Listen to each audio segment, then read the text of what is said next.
Everybody's keeping well. It's a lot more. Let's put it this way.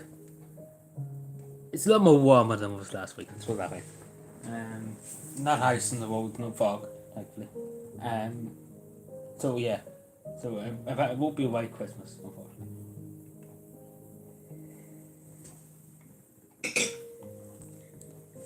So yeah, well, hopefully maybe there might be a small drop of snow, but it doesn't seem like it.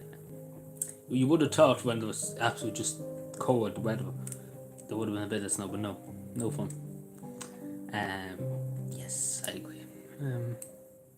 So yeah, I have a few things to talk about here, which we'll talk about now in a second or two. I'll give you the second or two. Um, we'll see.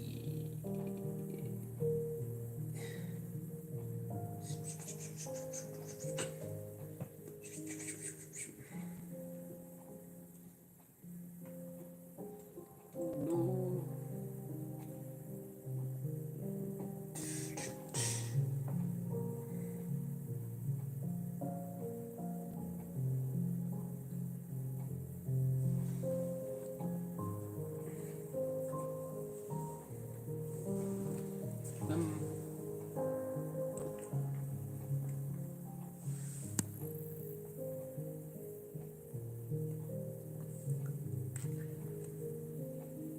no, but, hello, Stephen. How are you? How is your Monday going?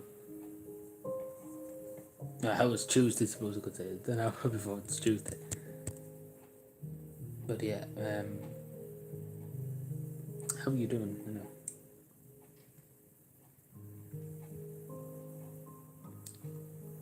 Sorry, I'm just looking at something on my tablet. A few notifications. That's fine, I think. Yeah, sorry, I was just looking at the side of my tablet here. There's notifications and stuff like that I can look at. Yeah, that's all fine. I was just making sure I didn't miss anything due today. Sometimes I do miss stuff. I don't look at the properly.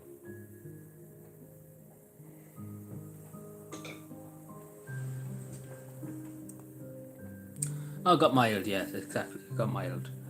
It's a lot more milder than last week, though. I seem to be all set here. But yeah. So I wanted to talk too tonight about the Bartoba bombing and obviously the Cronus bombing and all that. And as we know at the moment, which is it's good that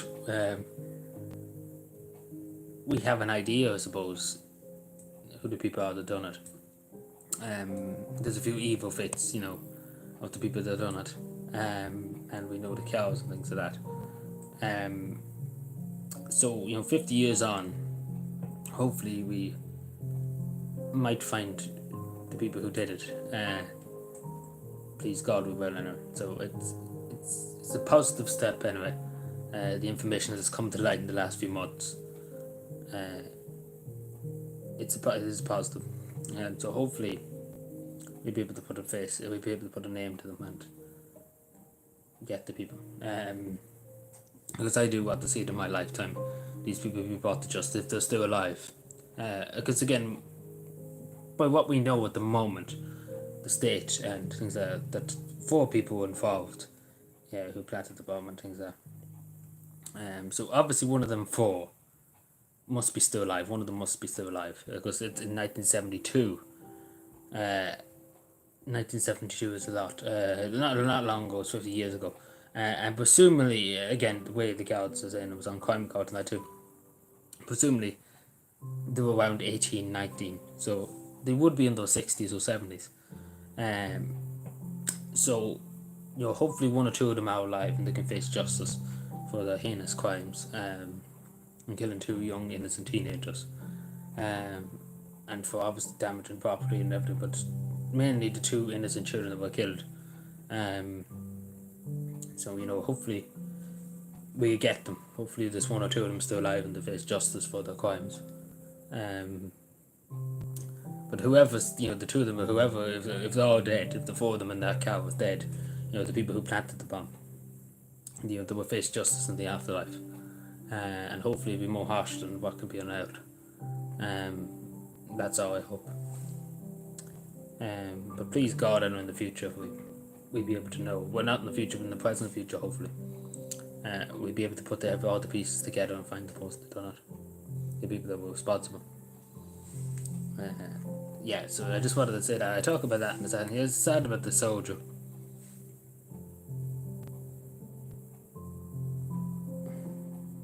He was behind. He was in the army. He was one of the people who lived in the coffin, was he? It is sad to see a young lad, 24, die in service of peace and service of, trying to keep peace alive, keep stabilizing to the Middle East, and helping out. It's a tragic thing, to see, and especially because again, he was there in service of peace, and that's the most tragic thing about it. He wasn't there to look for a fight or anything like that.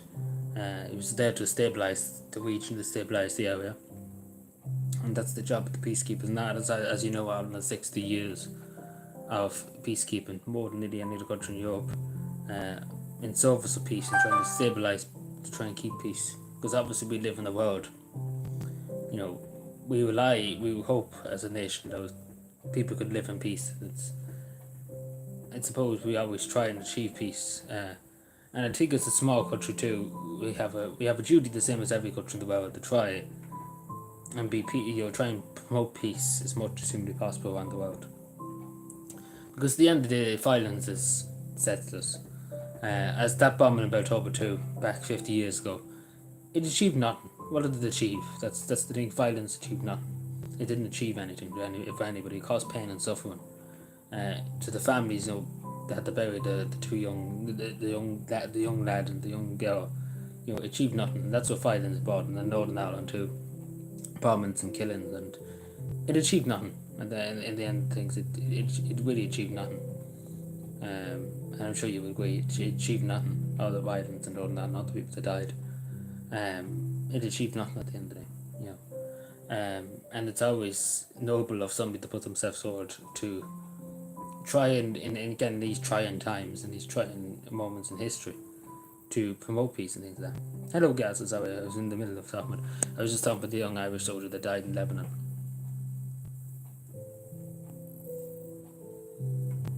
Yeah, keeping peace, exactly, yeah. Because, as I say, Ireland has a huge history. As John F. Kennedy said, Ireland has something to offer to the world, and that is peace. And that's what he said when he came to Ireland. And he specifically said about Ireland, he has a duty to promote peace around the world. You don't go as immigrants anymore. You go as peacemakers, as keepers of the peace. And I think that's a great thing. You don't go as immigrants anymore. You go as keepers of the peace, trying to preserve peace in the world. It is a very noble thing, and trying to it can be hard, it can be tough, but Ireland has sent a lot of soldiers to serve peace and to serve humanity. Again, at the end of the day, I'm sure everybody would agree, we don't want people being killed. We don't want countries to be at war, tearing each other apart in civil war or wars or whatever. We don't want that. We want people to live in peace and to live their lives and not have to worry about people coming with guns in the middle of the night and shooting them. And I think that's a very noble thing of the Irish Army, the Irish nation. Yeah, but under the Irish flag, I suppose. Under the United Nations, obviously. But under the Irish flag, obviously. As a soldier of Ireland,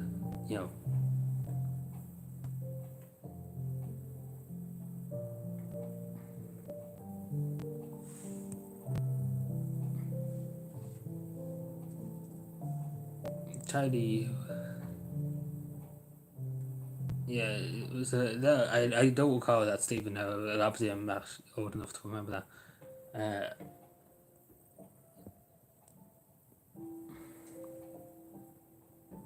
Like Legion, yeah, exactly. But he still had the Irish flag on his side. He was basically basically, and obviously the camp they were based in is called Camp Shamrock too. Like the Irish, again, as I said, have a huge history. The Irish Army has a huge history in Lebanon, particularly. Obviously, they go there peacekeeping the Golan Heights. But yeah, and again, whoever killed this Irish soldier, obviously should be brought to justice and face very harsh punishments. Whoever fired the shot or whoever killed the soldier should, we should hunt them down to the ends of the earth. Hello, Fire Forceman, as I meant to say too. Because, as I say, it's a senseless waste of life, killing the young Irish soldier. And again, it's not that he was going there to take their land or to take their country. He was going there in the service of peace. And it'd be different if it was an invading army or things like that, but he was going in the service of peace. As opposed to wanted to bestow peace in the region, trying to stabilise their country and things like that. Yeah, the French Foreign Legion, it's still an active unit, the French Foreign Legion. Mainly consisting of, usually used to be colonies in Africa and things like that. Yeah, his mother is traumatised now, and I'm sure the whole family, I'm sure the whole country is traumatised. It's the first time in 30 years an Irish soldier has lost his life in the service of his country. And the service of humanity too, I would say. And this tragic thing, and I think we should all keep it in the prayers. The sacrifice and the ultimate sacrifice he made in the service of peace. And indeed his colleague too that was injured.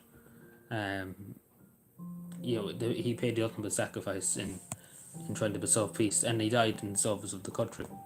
And as I say, it's good that Ireland has a role as a peacekeeping nation that's more than a hostile country like the United Kingdom. We're not saying hostile, the United Kingdom's hostile, but I'm saying, the way they used to colonise Africa and things like that, Ireland has never colonised another country. We always want to keep, we were happy enough with our island, our beautiful island that we had. We never wanted to take over any other country. We were happy where we were. And I think that represents Ireland better than anything else, if that makes any sense. Because Ireland, we only have a small island. The British Empire had its Commonwealth, and the French, even the United States, once they threw the Philippines. Ireland never was basically took over any other country like that. And I think that, shows. It didn't turn out too well in Libya, but yeah, I suppose it's try. But Libya it's kind of a huge thing. I could talk about it forever.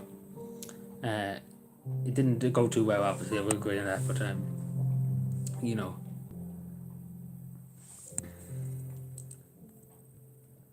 yeah, one way to Beirut.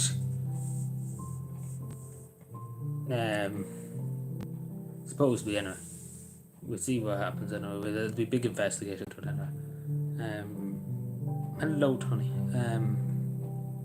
But yeah, OIP anyway. It is sad now. Yeah, I am only taking him a few years. He's a few years older than me, and it's a terrible to have to bury him. And his family is a military family who has served the state for a long time, probably since the Irish Free State, because that's how far it probably goes back. His father was in the army. His father's deceased, and his three uncles are in the army. So obviously a military family, and probably going back to the Civil War and the War of Independence. With the Civil War particularly, and before the Civil War, the Irish Free State Army and things like that. It's a military family that has served the state probably for the last few decades. Hello, Sean. And it's sad to see that. It is sad to see a young lad use his life like that. It's not dissolving on anybody. But hopefully we do find the people who were responsible for it and they face justice for the heinous act.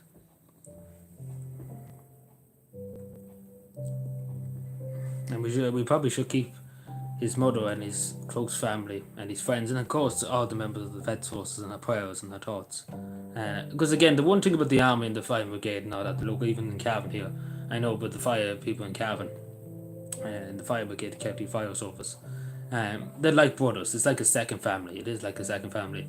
And if one loses his life, it's felt throughout the whole county. And we should keep that in mind, because every member of the Defence Forces will be reflecting and will be thinking about it. And because it is a second family, because they spend a lot of time, as I say, they go for 6 months deployment over to Lebanon, and it's like a second family. You get to know these people, you train with these people, you spend hundreds of hours with these people.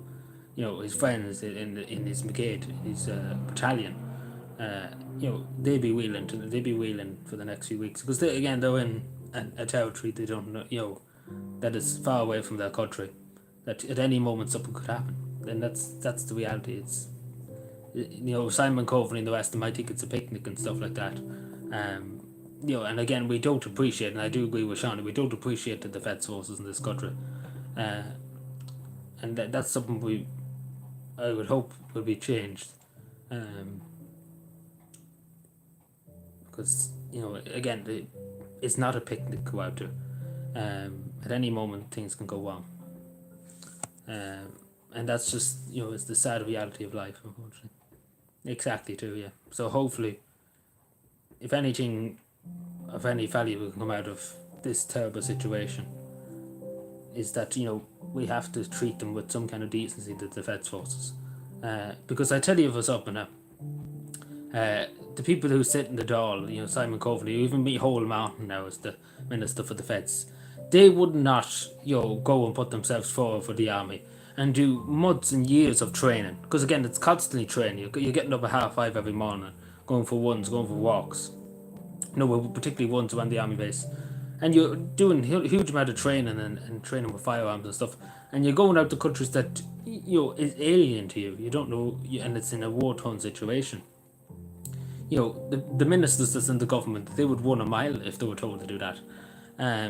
Because they simply wouldn't do it. And, and it's, you have to admire the bravery of the men and women that say, I'm going to go over and try and, he's going to, with a young lad have a military, it will be a military funeral, probably. It will be military, yeah. Because usually when somebody dies and stuff, I even remember seeing a military funeral down the town. It was a former member of the Defence Forces. They had the Irish flag on the top of it. They had the people who were holding the coffin was members of his own battalion, because he retired. So it was had a military casket kind of yuck. Yeah, he's not from County Cavan now, he's from County Donegal. And he grew up in Dundalk, and his funeral was going to be in Dundalk. There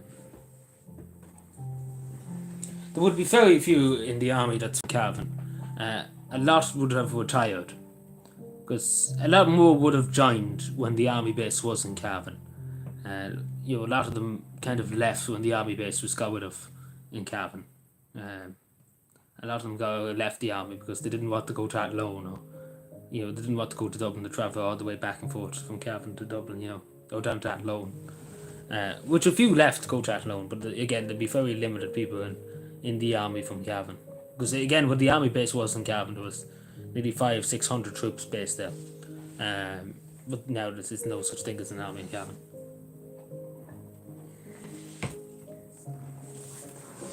So a lot of them would probably have left. There probably is, again, there's probably a good few.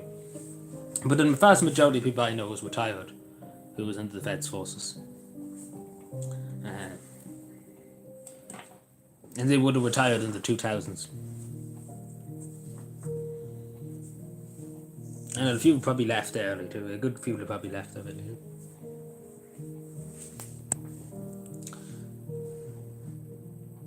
Yeah, for sure from years. Yeah, it's been shut long time. It's not, how long. Probably 10 years. It is a good few. It's a good while. 10 to 15 years or so. Yeah, I'm off work. Today is my last day. Well, not last day, but I was just there basically today. And I have the rest of the week off. But I'll be still doing out to tidy towns and stuff like that. I'm not going to sit in my bed and be like, I'm not doing fuck all. I'm going to go out and do something. I'm not going to stand around and look at the wall,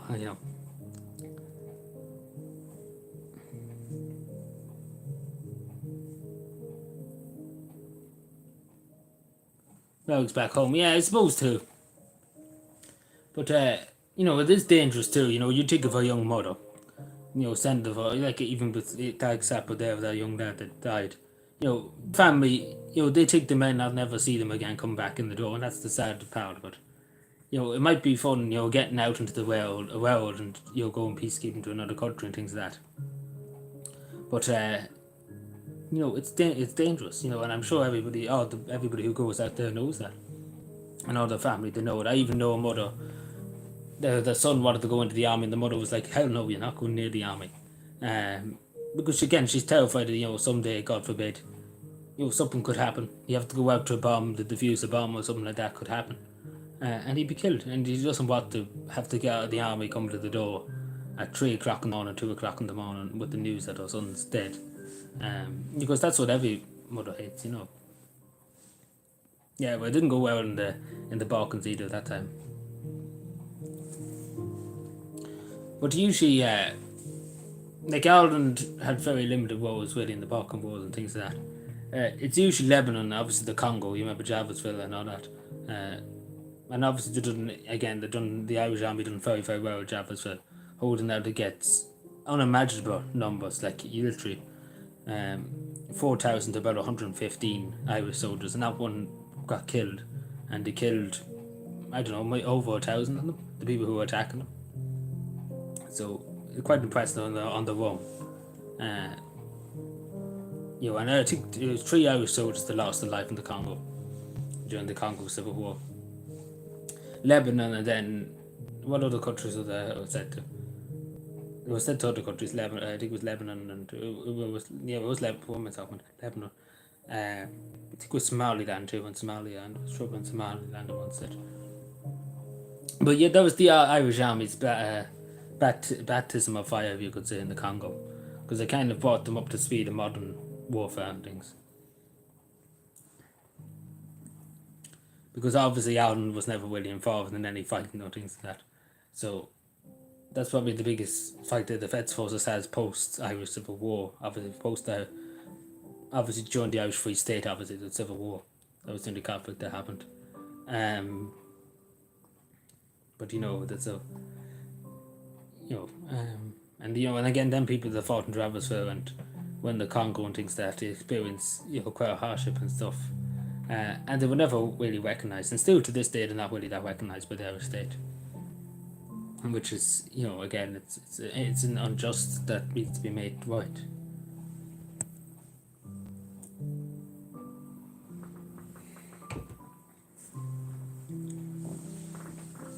But yeah, as I was saying earlier on too about the Batoba bombings, and the Clonus bombings too, in the 1970s, 72, sorry. At least they have, we know kind of what they look like. We know a good bit more. I'm sorry to hear that, Stephen. Yeah, I don't know too much about the Balkans. So, like, often the Balkans, as you know yourself, it's a very unstable place in Europe, the Balkans. Obviously, going back to World War One, before the First World War, the Ottoman Empire used to own a good bit of the Balkans, Albania, things like that there. Always were tensions and things like that. And obviously the First Balkan War, and then there was the Second Balkan War. Well, the First Balkan War was basically all ganged up in the Ottoman Empire. And Albania became independent. Serbia got a good bit of land. And Bulgaria, obviously, and then Greece got a good bit at the top of Greece. And then the Second Balkan War was basically everybody ganged up in Bulgaria. Because Bulgaria, I think it was something to do, they took more territory than they were supposed to, or something like that. And then obviously since then it's been always... And obviously the First World War was started in the Balkans in Sarajevo, which the shooting of Archduke Franz Ferdinand. Most likely, but it was done by the Black Hand. Would I join the army? I don't think I would join the army, no. I probably would if I was a few years younger. I might have. I might have thought about it.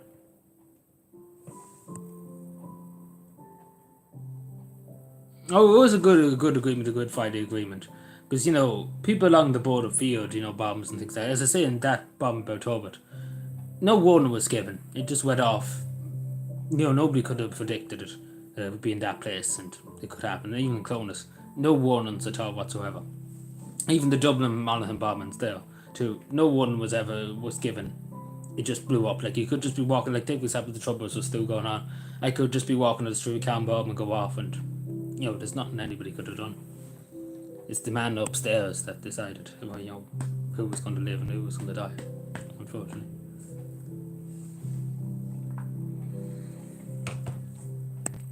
But I love this, hope in my lifetime, I know, that the people that done it will be brought to justice. That's something I hope to see in my lifetime, the people who done the Beltopper bombing. Because obviously this is supposed to be 4 that was involved. And obviously one of them 4 must be alive because they were around 18 or 19, so they were in the early teens when they committed this atrocity. So, obviously 1 or 2 must be still alive. And to be totally honest with you, I don't know how they could live with the guilt of killing 2 innocent teenagers that had nothing to do with anything. I honestly don't know how, if they're still alive and they're sitting watching the news or watching Crime We Call Tonight or in the nursing home or God knows where, and they're thinking about what they did years ago. I don't know how they could sit in their chair and live with themselves after what they did.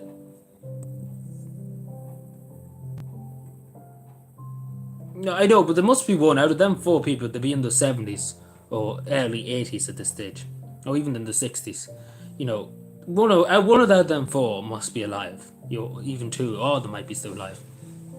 But I'm saying that there must be one. But they have evil fits of them now. We kind of know what they look like. Then we obviously know their cars and license plates and all that.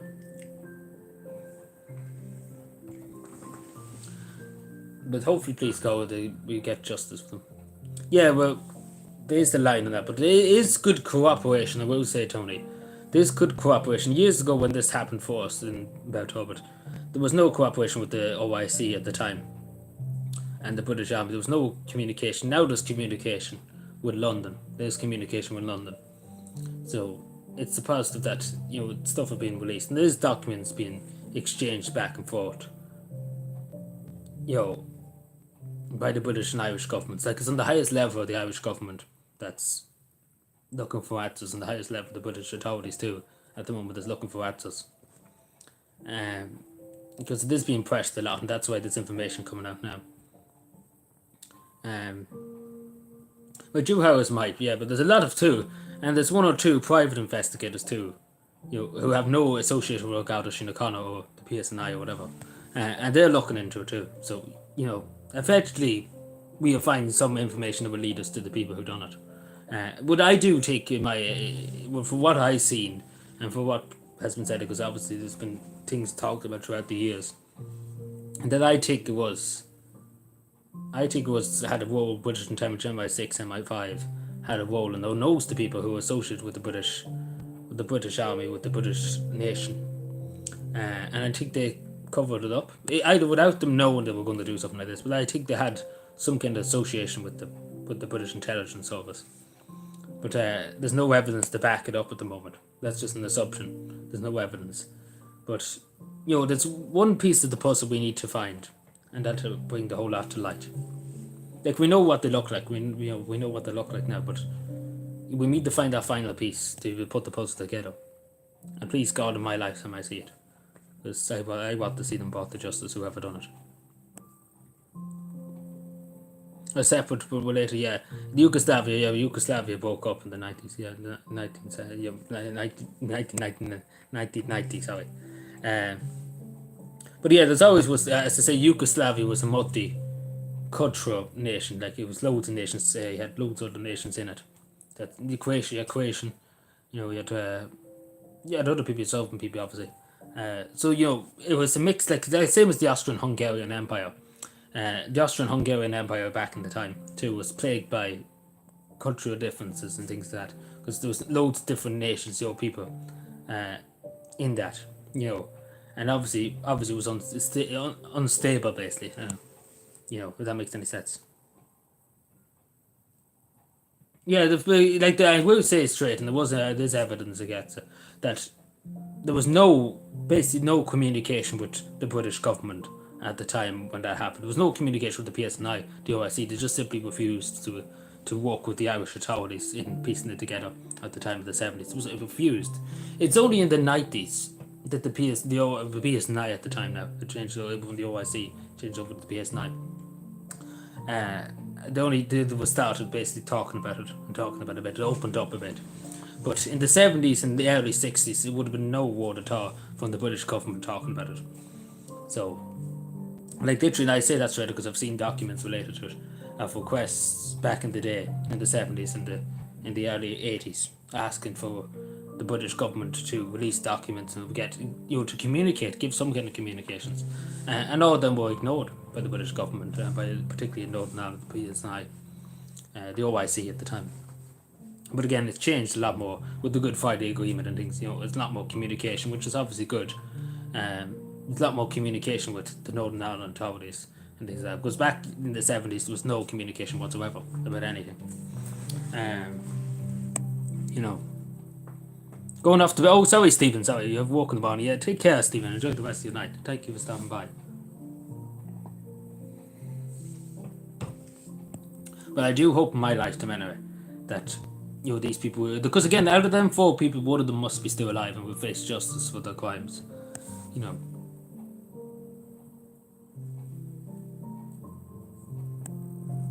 Yeah, I suppose it was atrocity. Both sides was atrocities. We'll admit that.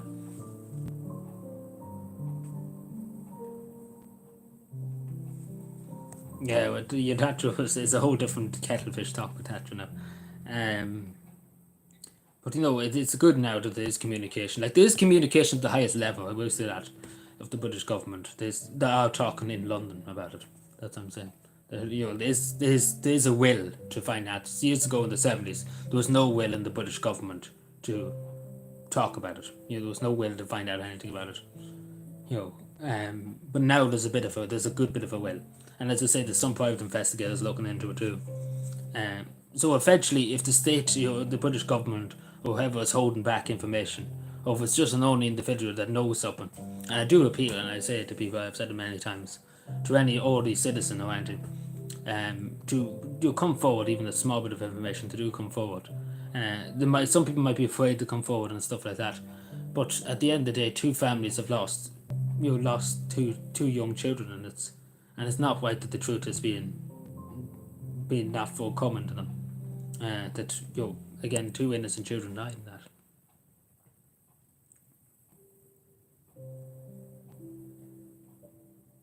Exactly, yeah. But no, but it is good. Eventually, hopefully, please God, in my lifetime, as long as I live, hopefully, to be answers. But I don't think, I hope there would be. But definitely, maybe after my lifetime, a few years after, whenever I drop dead, there'll be answers. So please God, in my lifetime, I see somebody being brought to justice for that crime. Oh yeah, with the Iraqi weapons of mass destruction, apparently, yes. Obviously, as George Bush said himself, unholy justification, you remember when he basically said you're supposed to say Ukraine, and he mentioned Iraq. You've probably seen that a few months ago. So he definitely has it on his conscience, Bush. But yeah, it was obviously wrong to invade Iraq because they said it was weapons of mass destruction, and they found nothing. They found nothing there. They found nothing. It was just basically they wanted to get in, and that was the justification. This weapons of mass destruction never found anything, but I understand why they invaded Afghanistan, but they did. There's no really justification why they invaded Afghanistan because there was no weapons of mass. They found nothing.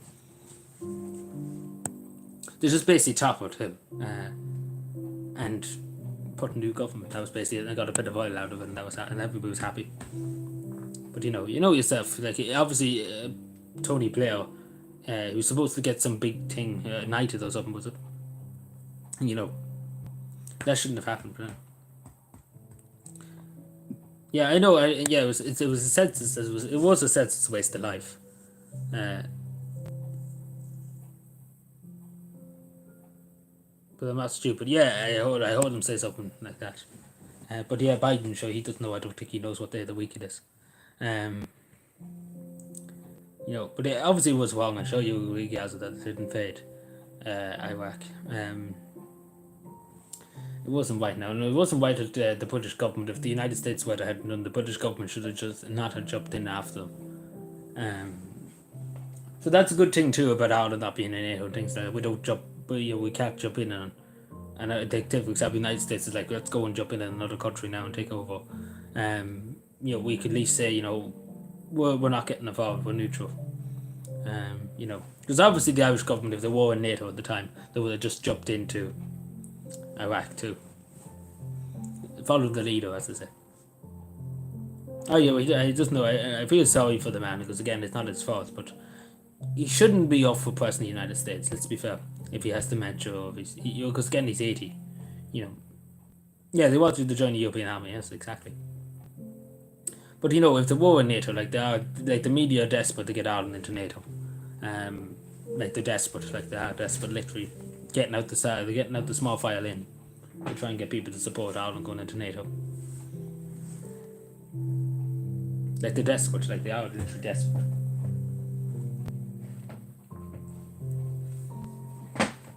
But the Irish people are like, hell no, we'll do what any involvement in it.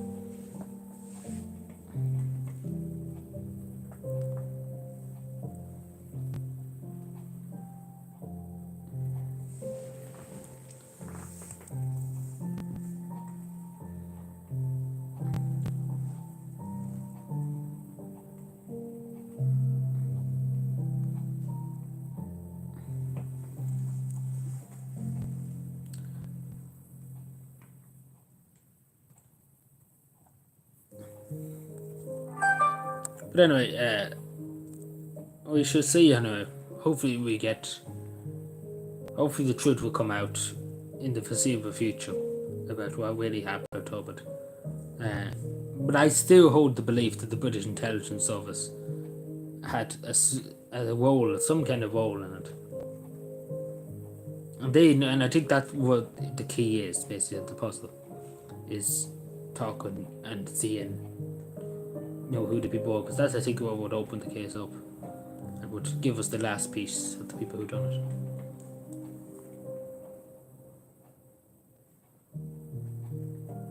If only the time they were stopped, because the car that carried the explosives into Beltubber would have crossed the bridge between the Republic of Ireland and Northern Ireland. If only the two guards on the checkpoint looked into the boot and seen the amount of bombs they had.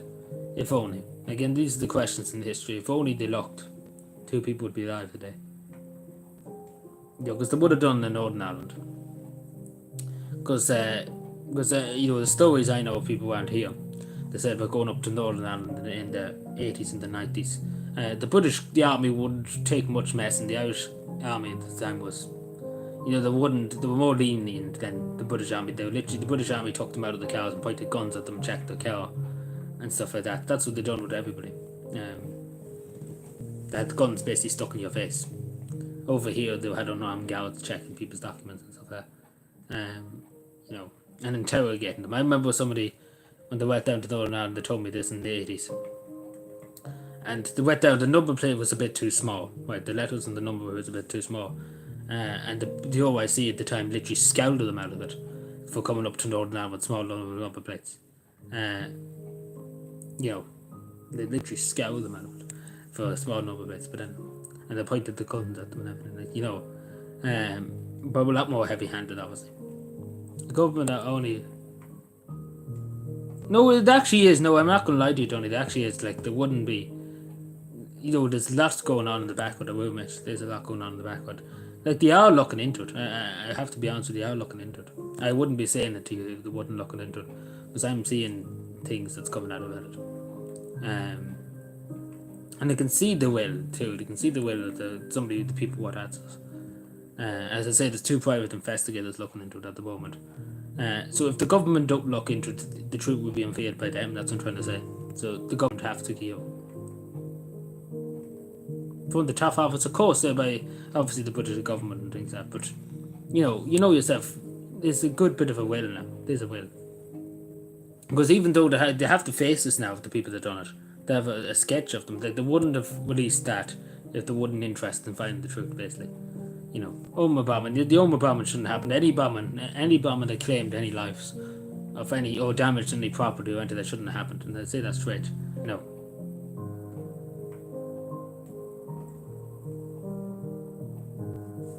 Yeah, no, like, as I said to you earlier on, guys, and I said to everybody else, violence achieved nothing. Like, look at all the bombings and killings in Northern Ireland. At the end of the day, what did they achieve? At the end of the day, what did they achieve? Like, they didn't achieve anything. It was nothing changed. There's still 6 counties in Northern Ireland,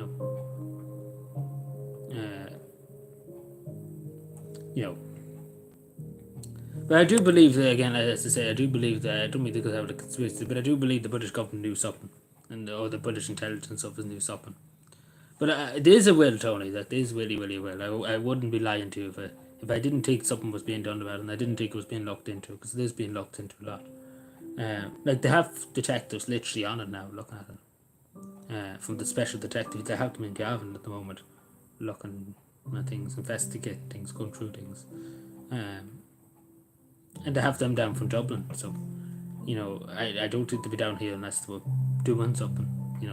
And then, as I say, them two private investigators, so basically leaving no stone unturned. Basically, they're looking at every record that ever was existed they can get their hands on to look into it. So if the government are hiding something, like take example, it will be found, and the government will be very red-faced if it is exposed. So it's in the interest of the government to tell what they know, and whatever they know, if they know, or even the British government too, it's of the interest of them. Because they wouldn't want to be all over, because it'd be all over the world if the British government are hiding information, or the Irish government are hiding information. It would be everywhere. Oh, was that the journalist in Derry? Yeah, was that the journalist in Derry? Is that who you're talking about? Yeah, like she was doing her work as a journalist, and she was shot. I can't remember who. Did they ever convict somebody? I think they did. Just shot basically for no justification really. She was just there reporting and just shot. No justification or anything. And again, it was senseless because it achieved nothing. Like, what did it achieve? It achieved the suffering for the family and for friends and for colleagues. It achieved nothing. I'm sure you would agree. It achieved nothing for anybody. It caused more upset and dread. But again, I'm sure you would agree. The island of Ireland as a whole has suffered a huge amount in 100 years. Like, if you think about going back to the War of Independence and the Civil War, and before that, even the famine and stuff like that. The Irish, the island of Ireland has suffered a huge amount, and there's too much, there's too much stuff in the world, full stop. But Ireland has suffered a lot in the last 200 years. Yeah, I know, and I think I know. Yeah, I know who you're talking about. But I don't know much about the people. I remember hearing about it and looking into it. But they did get somebody. I do remember they convicted somebody. But yeah, as I say, violence is never the option for anything. Because, as they say, it achieves nothing. It achieves nothing. It causes more upset and more hurt, and it hurts people. And as I say about that bombing in Belturbet there's two families every night asking why did they do it. There's people in Belturbet asking why did they kill them. There's people asking these questions, and they're taking, unfortunately, the parents of the two, one of the parents, the two parents are dead, the mother and father of the two children that died. They never got to see the people being brought to justice. They never got the reason why the son and the daughter died. And they had to take that to the grave, and that's something no parent should have to deal with. I'm sure you would agree, because that hurt inside of somebody. Having to live their life knowing that son was killed, and the people that had done it never were brought to justice. It must tear people apart. Like I don't know how any mother or any father could bury the children, and the child themselves being killed, and having to go on and live through life. Like, the pain must be just unimaginable. Like, it must literally be all consuming, like every day and every night. The pain in your heart and in your soul. It's indescribable how much a person must feel. Like, every day.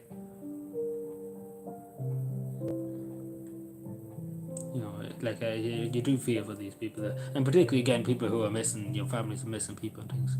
Like, it must just tear at their soul. Like, I cannot even imagine how bad it must be in the heart and in the soul.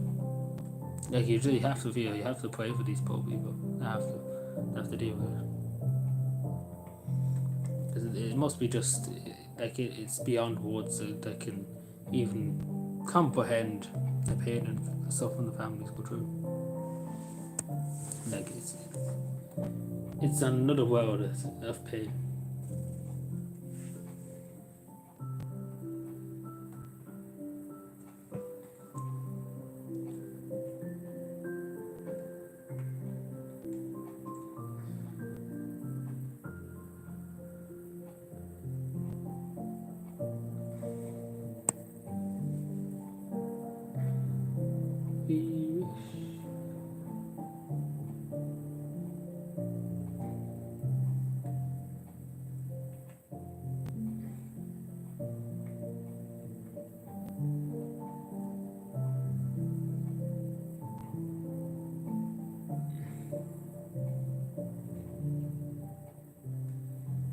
Also, on some more light-hearted news, I suppose, uh, Liam Maguire, the famous golfer from Cavan, has received an honour on behalf of Cavan County, the honour of Cavan, basically. Uh, if you would call it that, I don't know, would you call it that, I suppose? What's the official title of it? I just need to look for the official title. Give me a second. Yeah, the room is decorated. Like, not see the amount of Christmas natties and all that have. It's full on, there's more stuff there that's decorated there.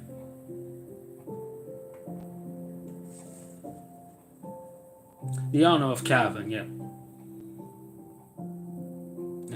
That's the thing. Freedom of, it's called the honour of Cavan, yeah. And that's what it says here, yeah. Cavan get the cats, so give them the honour of Cavan. I don't think it's the freedom of Cavan. I don't think we call it that, you know.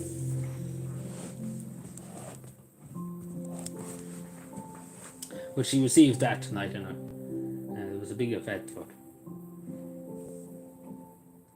No, I don't. No, I wouldn't. I wouldn't accept it. No. Wouldn't accept it. I know she's done a lot more than I have done now. She's put Cavan on the map. She's put Cavan on the global stage. So it'd be unwhite now not to give her anything. It's left tomorrow in place again. It's done. It's lost. Yeah. Exactly. Yeah. Exactly.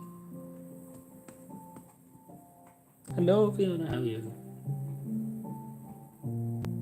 Dun, dun, dun. Oh, what's this? Ooh, what's this?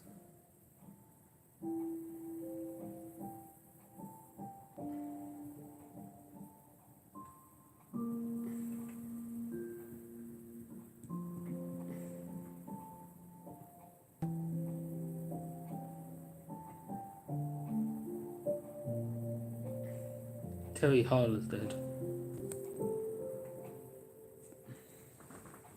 But no, it is well deserved.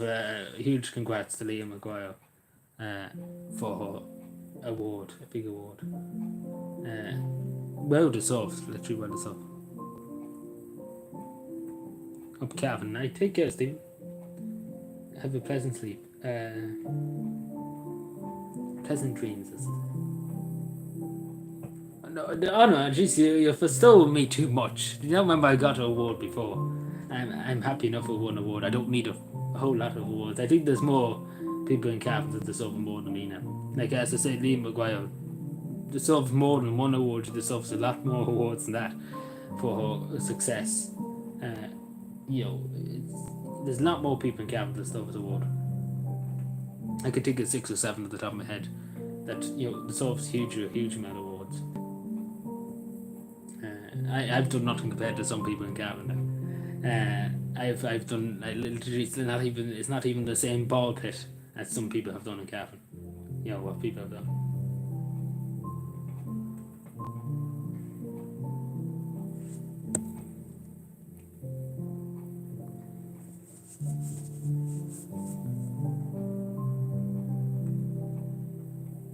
Gold crown. You're asking for a bit much there. The budget's tight, you know. The county council budget is very tight. There's no money in the treasury, unfortunately. Sheep through Buddhist Street, so no. They tell you have to ask John Paul Phelan that now. The budget's very tight. He tells himself that we're down bad. Let's put it that way. The council's down bad at the moment. There's no money in the treasury, unfortunately. We're down bad.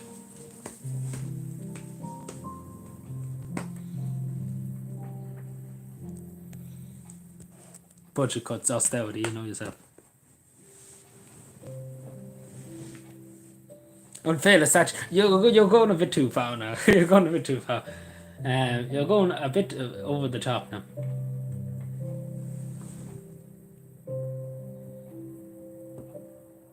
Oh yeah, the French ambassador was here too today in Cavan.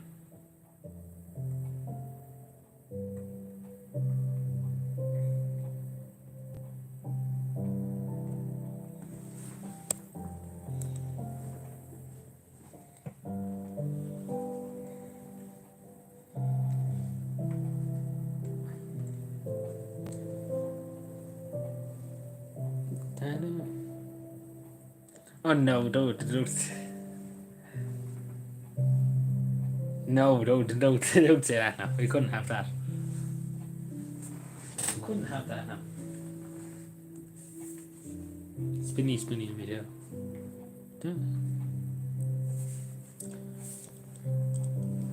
Anyway. So anyway, we're going on anyway. I just want to take, briefly when I'm here, I might not, I will take it at Christmas, my motorway does. But I just want to take them for the walk throughout the year too. Particularly around Cavan Day and Cavan Day. There's a lot of work there to go through. I just want to give mention. I will give the mention now at Christmas and New Year's. So, one of them got a nice present today. Let's put it that way. So, none of them are probably here at the moment. Yeah, just wanted to say that because I will mention it now at Christmas, but I just say it now when I have the chance. Because they're on the holidays at the moment. I give them holidays. I'll take it. Thank you. We're a bit over. It's a bit early now. It's a bit too early now. No, go for Christmas together. Do dinner together. No, I don't think so. Like I think the two of them are going out themselves. I'm not going to join them now. Like I came in the door there this evening at 8:30. I have very little time. Then I watched Crime Cop, watched a bit of Crime Cop just to see a bit of October bombing. And that kind of brings me to here, I suppose. So a very little time, basically. And it's going to be like that throughout the week. That's why I'm going late. So I was so late because I was back late. So, I can't just get up and go, Tony. If that makes any sense.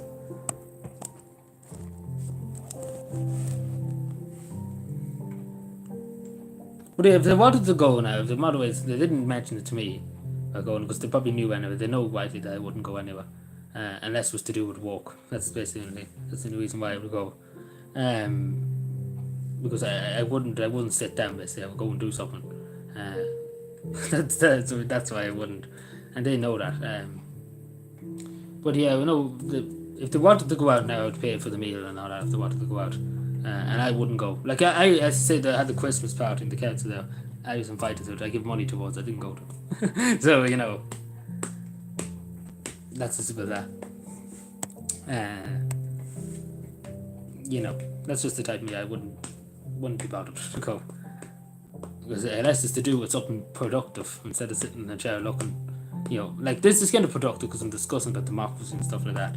And what's happening in the country. It's more productive to society than me sitting in a chair eating grub and talking bullshit. Well, I'm talking bullshit here, but and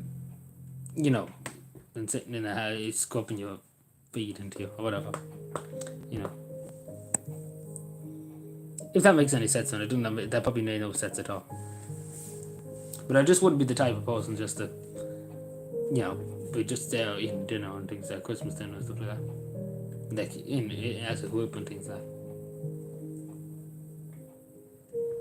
Like I consider this more productive than if I went to a Christmas dinner or things like that.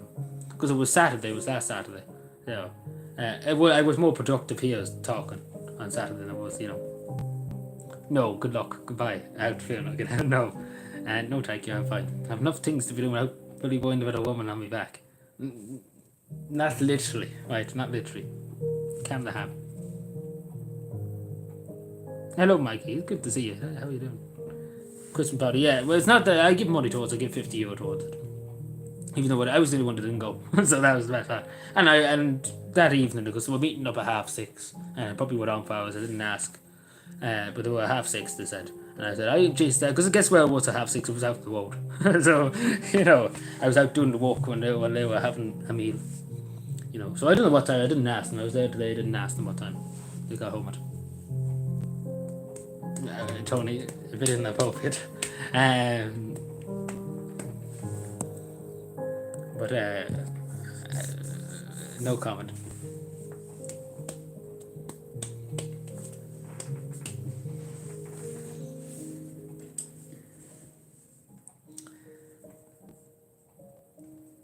Oh, but sure, I'm happy enough. I have enough to be doing without one man after a woman. Oh, the other way around too.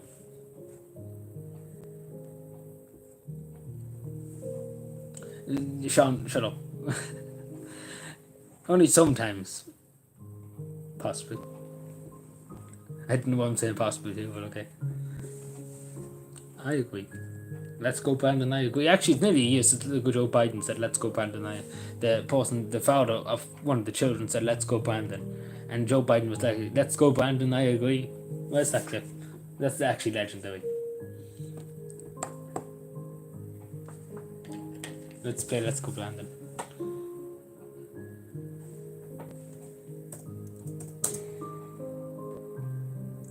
Joe Biden. Hello, Baptiste Iglesias. How are you doing? Hello from Ireland. How are you? How are you doing today?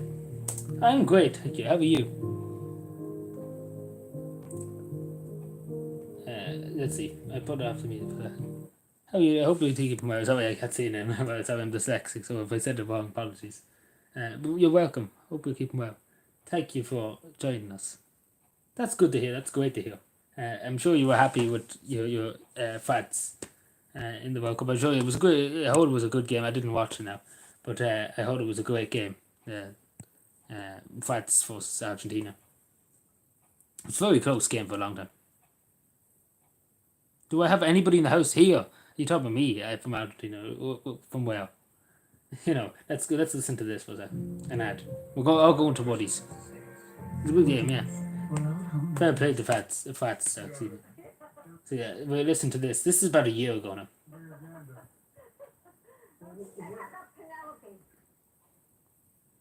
Well, Penelope, she's only 2, so I think she'd be happy with it. Oh, it's just about a year ago. Yeah. Oh, that's great. Yeah, oh, that's wonderful that you have a 2-year-old. Well, Well, have a Merry Christmas. Have a wonderful Christmas. and by the way, you guys have to be in bed by 9 o'clock, you know, and asleep between 9 and 12, or he doesn't show up. This isn't to you, Jared. This is to the kids. That's right. Well, I hope you have a wonderful Hey, Christmas. well, yeah, I hope you guys have a wonderful Christmas as well. Merry Okay. Christmas, and let's go, Brandon. Let's go, Brandon. I agree. Aye. Hey, by the way, where are you in Oregon? Let's go, Brandon. I agree. Sorry, I couldn't help myself.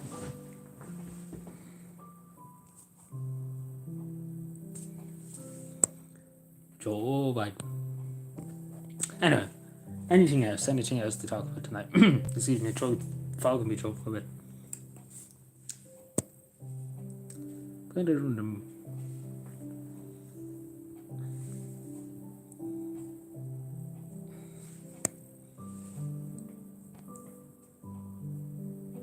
Hello, Connor. How are you? Well, happy Christmas. Yeah, happy early Christmas. We're not there yet. Calm down for a second. I'm sure everybody will be here before the day before, because we will be live for Christmas, and we'll be live the day before Christmas at some point. You know, I think we're jumping the gun a bit. We're getting over the hedge a bit. We're getting over the hedge a bit, but it is not too far away. So happy Christmas in the fans. How about that? Hope we keeping well, Connor. We're jumping the gun.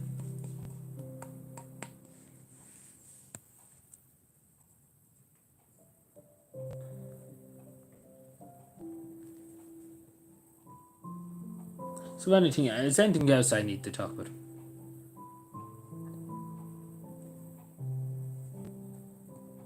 No, it's okay, Connor. Don't mind. No, it's okay. No need to hide anything or anything. What was I going to say? I can't remember. I was going to say something now. I can't remember. If I had a brain, that'd be dangerous. Good idea. What was I going to say?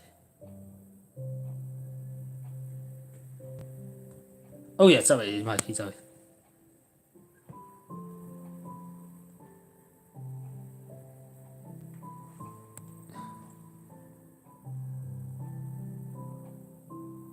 They said on Crime Court tonight they showed a clip of a man with a beard.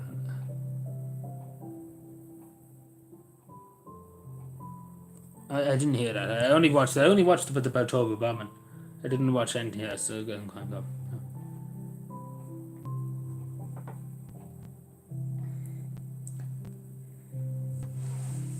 Is there anything else? There's probably something else. I have to start writing stuff down the top because me taking the top of my head about stuff is just ridiculous. But yeah, what was I going to say? So next year anyway, we'll walk on away. I'll be able to send Christmas cards next year to people, and there'll be things in them and things like that. We will go with that next year, just to say to people. But some people were confused; they thought we were doing this year. We wouldn't be able to do it this year, unfortunately. But next year we definitely will. Is there anything I'm missing? Probably I'm missing stuff.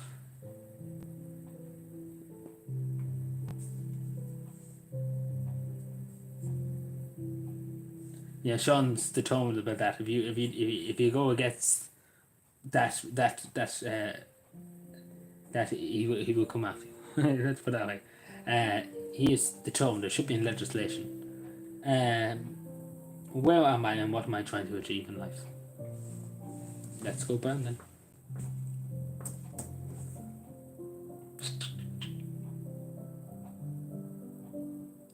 then. Come again, game. No, excuse me, having a fit. If I could spell, I'd be a world champion. What? Will you make my home? Where am I? What am I trying to achieve?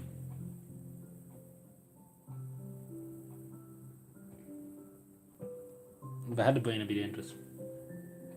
Oh yeah.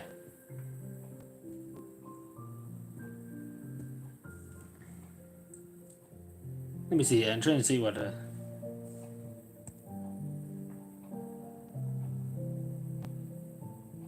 Oh yeah, well that's back in the day. It wasn't nobody batted an eyelid to that. But again, it's just music. At the end of the day, it's not meant towards anybody. If that makes any sense. It'd be different if it's direct towards something. But it's just a song. At the end of the day, it's just a song.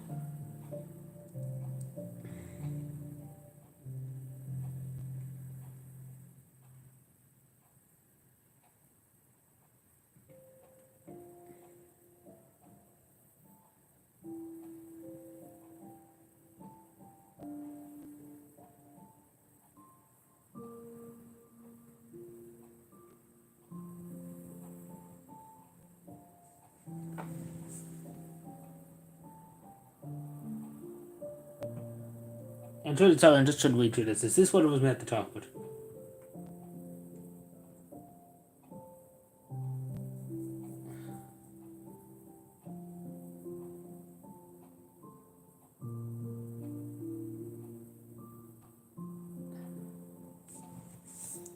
Yeah, so I just mentioned this Councillor Sarah O'Reilly.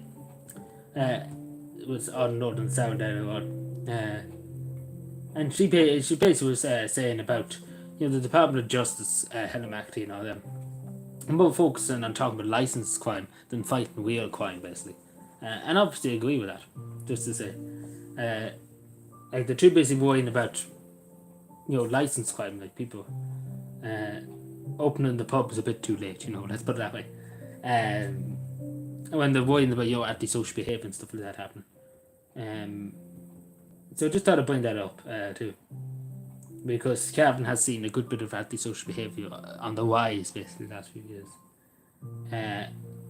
So I just thought I'd bring that up because, it's kind of the only council I kind of heard in Cavan or even TD saying, the Department of Justice should focus on legislation more tougher penalties for people who commit real crimes, let's put that way.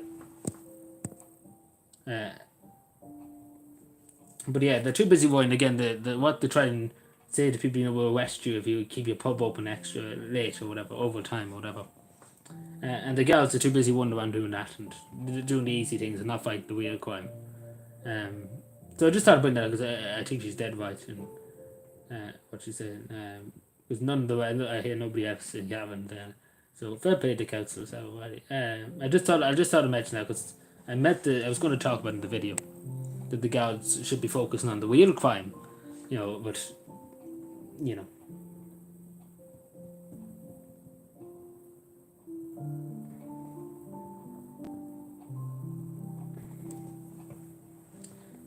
Because as I say, it's gone quite up. Like domestic, didn't cut off. Yeah, that can happen. But that can happen to me a lot of times. It happens to me on the computer very regularly.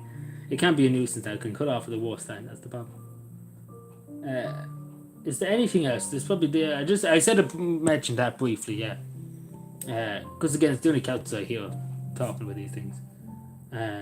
So I said I would mention it because I agree in what she says. It's definitely something else now, but it's not in my head. I definitely have to start writing these things down. No, but like antisocial behavior along graffiti, stuff like that, which is lower level antisocial behavior, I suppose. It's skyrocketed in the last few years in Cavan. You know, it's skyrocketed up to the top. And it does have an effect on the communities and things like that. Or even people just breaking windows and stuff like that. The most common things, the most common law, basically. The things you really have to get right for society to function. Because obviously, if you allow people just to go around and vandalise shop windows and go and throw bricks into people's houses and things like that, antisocial behaviour like that, then basically a failed state, basically.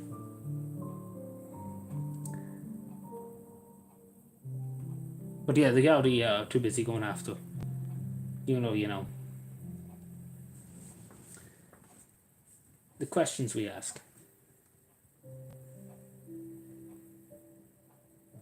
Now we define something here what we're talking about.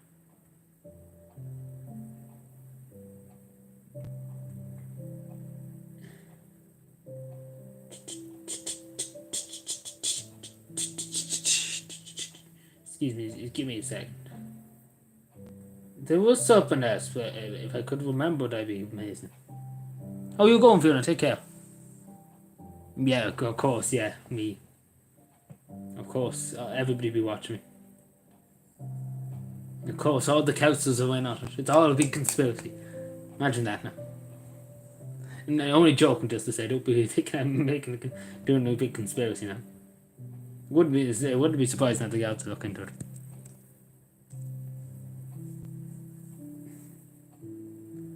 It's all a big conspiracy. Oh yeah.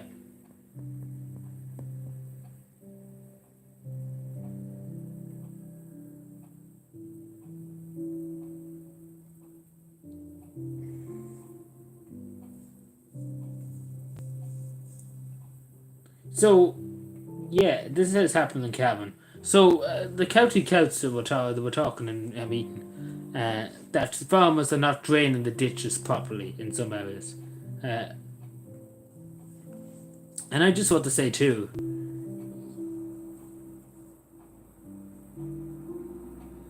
that the farmers, there's been a very lackluster effort, I suppose, into making sure ditches are properly excavated and cleaned out for the water to run freely. In the last few years, people have got a bit lazy in terms of doing that, so obviously that's why it floods. And obviously the drains too, not cleaning the drains out too, it's another thing too. But, it's a bit, it's kind of falling behind a lot more. So, obviously there should be more done to make sure places don't flood, and obviously cleaning the chucks out and the drains and stuff that would help.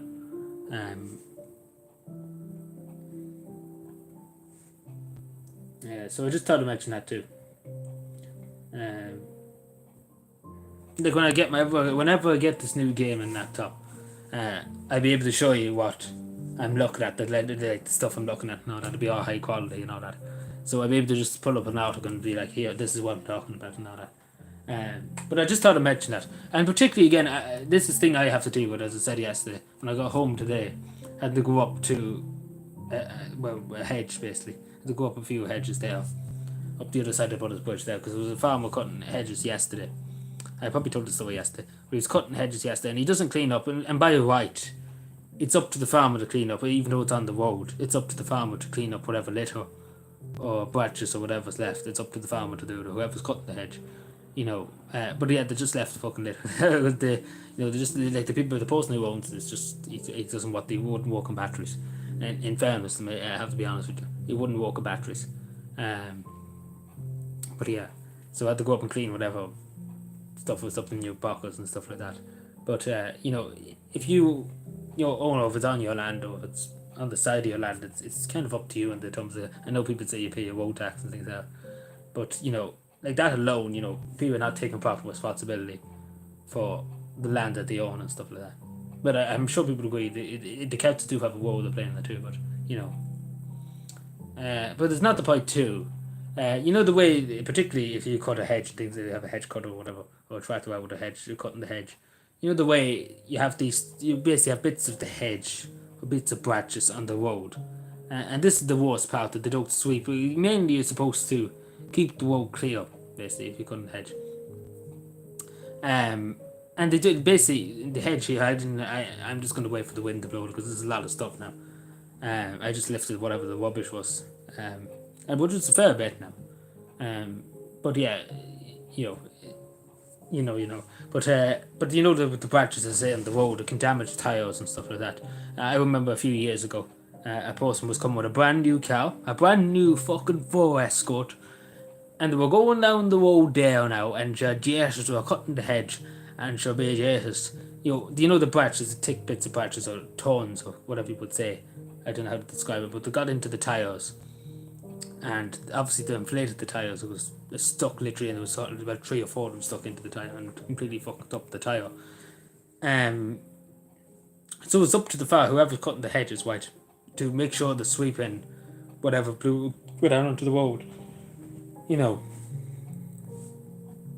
Because at the end of the day, if it's the council's doing it, it should be the council obviously that does it. But if it's an own individual that's doing it, or even a person that's being contracted to do it or something, they should sweep up after them, push it in, push it in off the road. That should be the way it is, and it is the way it's supposed to be the way. But again, it's not enforced or anything. Oh yeah, but this is the best part, Sean. Like, I wasn't being paid to do it at this time. Like, I was just today I came home from work, and that's the first place I went to. Because yesterday, I don't know to tell you the bit, because I was waiting around yesterday, we were arsing around, there was about 4 of them arsing around yesterday doing it, and they didn't do anything. During nesting, yeah, you can't do that during nesting season. You can do it now, you're allowed to cut them now at the moment. But it's I can understand during nesting season and stuff, it'll be fine for it. But it's just the fact too, they wonder why the country floods and stuff like that. Like there be tons of drains and stuff like ditches and stuff like that. The farmers don't clean them out or whatever. But the council do have a role to play in it too. They have a role to play in it too. But at the end of the day, if it's your land, if it's on your land and stuff like that, you do have the responsibility. Again, it's the same when you get to 18. You're given the responsibility to vote, and things like that. You're given the responsibility because you've owned the responsibility because you reached the age where you can think for yourself and basically do whatever you want. You're allowed to drink at 18, etc., smoke, whatever, etc., because you have to be able to take responsibility for yourself, because there's not, your parents basically don't have much of a say when you hit 18. Before that, they're your guardians that look after you until you reach the age where you can decide for yourself. And you can legally move out of your house when you're 18 too. Example. And obviously, one thing you're taught in school, which is a good thing, you have to take responsibility for your actions. So if you own something, or if you're responsible for a place, you take responsibility for it. You take ownership of it. You mind it. You look after it. You just don't say, "Oh, it's up to him to do it," because why not? You take responsibility. If it's your land and you pay property tax and stuff like that, or well, not property tax, but land tax, whatever. You have a duty to take care of it.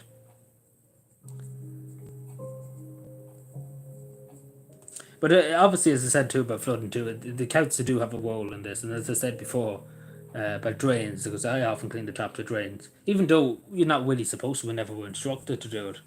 Years ago, they were instructed to do the county councils and stuff like that. We're not instructed to do it now. So no bit of wonder the place is flooded when the flood comes with its water, because the shocks are not cleaned, and the drains, particularly the drains for the one into the drains, and then they wonder why the country's flooded. It's simple things like that. But the simple things like that can cause Howard trouble. It's them simple things can cause awful chaos. As I say, but that person that had a brand new car, I don't know if it was the 4 Escort or whatever it was, but it was a brand new car, and he had to get 4 new tyres, which cost him, I don't know how much it cost him, but it cost him a lot of money now. Because I remember he gave out hell, and I think he went to the council about it. Because again, it wasn't the council, because the council didn't instruct the person to do it. It was a farm on his own land doing it, basically. But it was on the road, it was on the side of the road, right? But it technically was on his land, and he wanted to sue the council for it, but he couldn't sue them because it wasn't them that done it, The council had no authority over it, basically, because it's his land, he was cutting the hedge.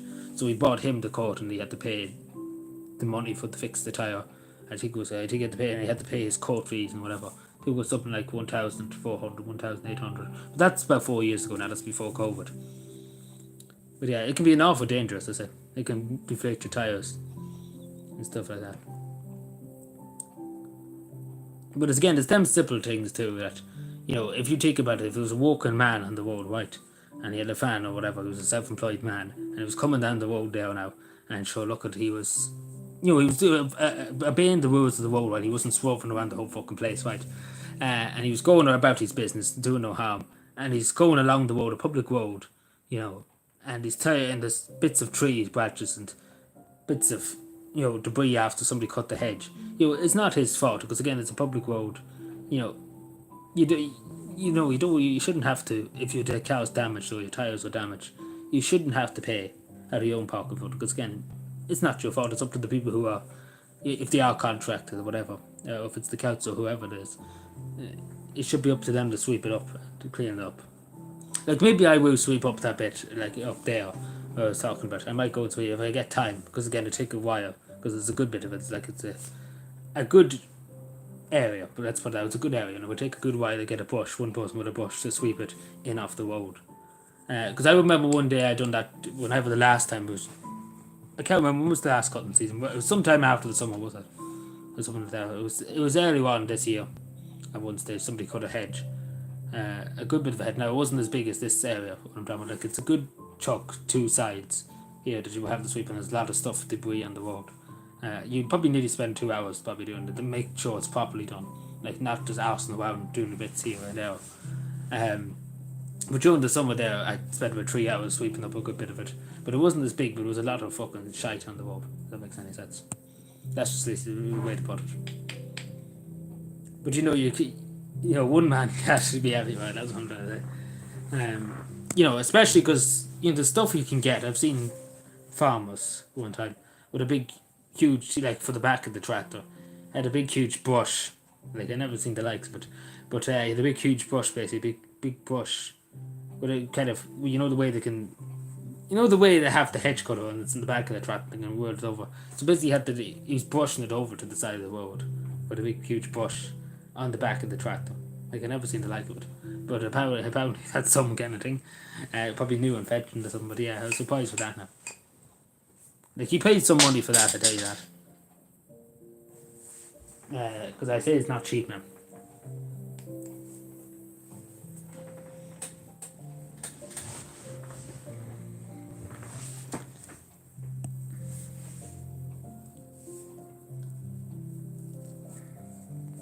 Anyway, anything else? Sorry, I don't know why I went on. I was talking about the hedges. That's why I brought it up. I was gonna be like, why am I mentioning this stuff? Like I go on a long tangent when I mention stuff.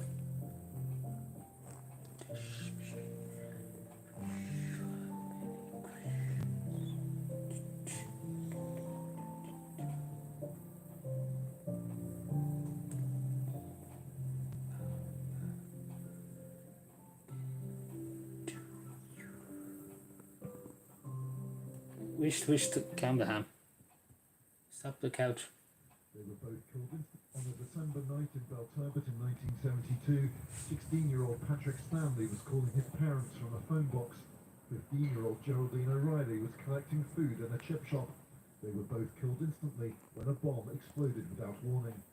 This memorial, a reminder of 2 lives cut short. A new Garda investigation was recently launched after new lines of inquiry were identified. Today, photo fits and descriptions of suspects were released in the hope that people will come forward with new information. We're conscious of the passage of time, 50 years, and that posed a number of challenges. However, we've also advanced in terms of investigative procedures and techniques and forensics over that 50 years, and we're hoping that will assist us in terms of following our lines of inquiry. Gardaí say they're working with the PSNI and other agencies in their investigation. Gardaí believe the answers to solving this crime lie with somebody living in Northern Ireland. They hope. And I would agree in that assessment.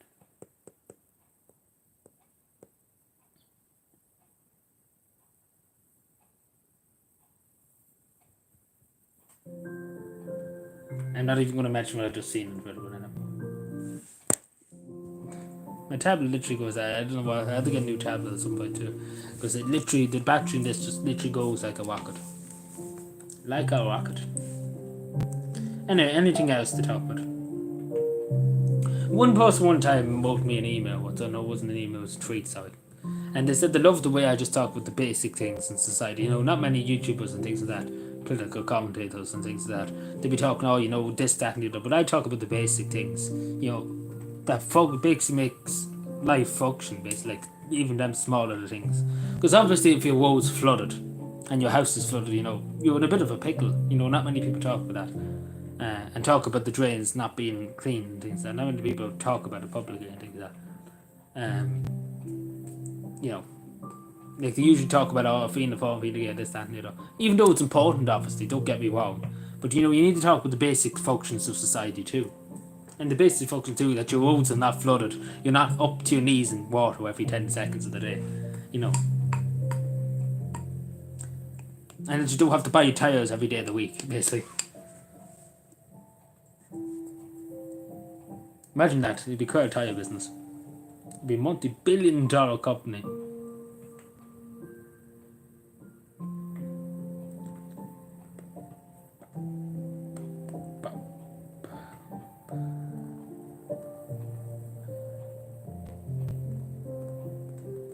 Multi-billion-dollar.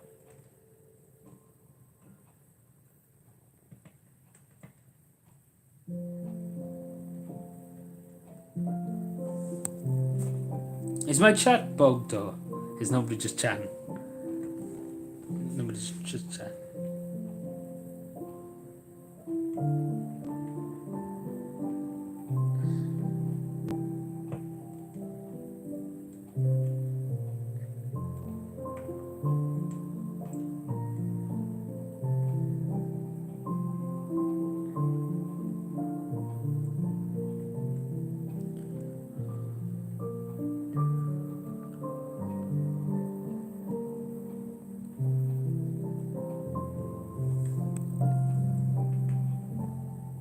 You don't talk shit too much, nonsense these days.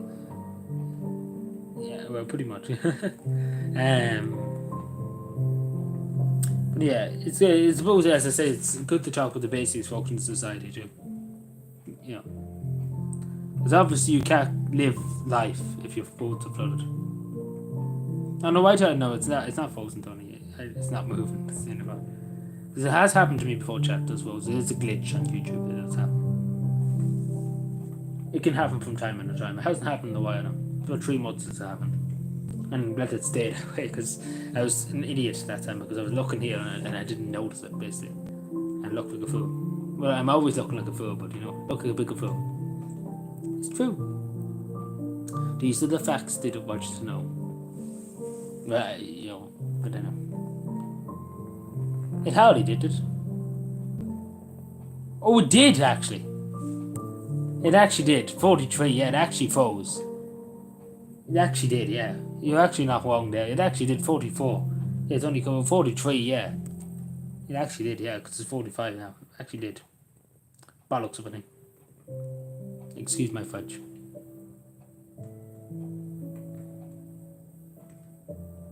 It was delayed, kind of, it worked itself out now, but... Oh yeah, Eamon Ryan, I forgot about that. Eamon Ryan's out to kill us all. not literally. Not literally. Eamon Ryan doesn't want you to have cows and doesn't want you to own a cow. You own nothing and be happy, they say.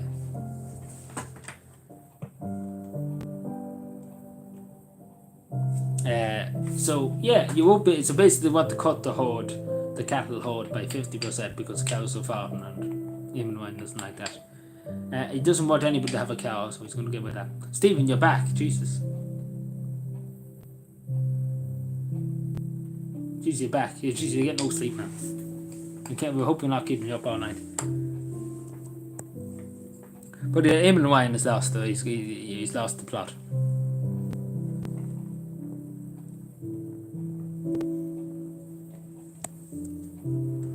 Like he's out to destroy the Irish farming industry. Next thing he wants is to eat snails and rabbits, and not rabbits but bugs and all that. Oh yeah, but I know. But if he went off to China and India for a second, as I showed in one of my community posts, everybody's always like, "Let's fight climate change," you know. And then you look over China and India, that literally produces the most nearly pollution out of the rest of the world. You know, the whole world combined, basically. And you know, very soon, as soon as you mentioned about Eamon Ryan about China and India, and the amount of pollution there in the air, because that's where all the pollution really comes from.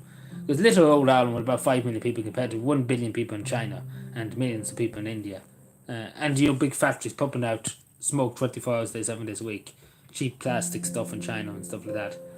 And Eamon Ryan wouldn't want to talk about it. Because we should not go over to Xi Jinping and tell him what to do. Because let's be fair, they laugh at Eamon Ryan if he went over to China and said, we had to cut down your cattle hoard, we had to get rid of your factories and stuff like that. Xi Jinping won't take too kindly to that.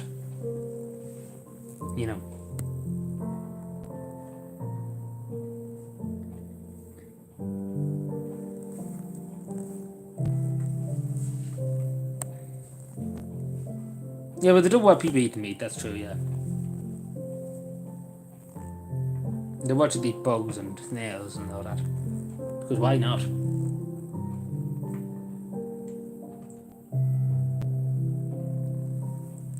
Yeah, that's what I mean, but Ireland's emissions, like compared to India and China, Sean, like if you look at the graph, compared to India and China, Ireland's, like China would be way, literally, it's inconceivable how much pollution in India. It's like they have to go around all the time, but before COVID, they with face masks because the air was that polluted. Yeah, that's how bad it was. So literally up to the ceiling. Like literally, that's China and India way up in the ceiling, and this is Ireland way down here. Let's just see this center, but way down here, literally on the floor. Like China and India is way up and doing fucking handstands. No, way up on the top of my head. My blood's going to my head. That's all. We're barely, probably 0.1%. That's the thing. And compared to China and India, probably with 90, combined, probably 97%. Like not even in the same ballpark, basically. And maybe then the United States in third place, yeah. Like not even in the same levels. Like the way Eamon Ryan's going on. You think Ireland was literally the main polluter in the world. A few people lighting tough fires. They're terrorists, apparently. They're a threat to our democracy. The cows sprouting in the field are a threat to our democracy too.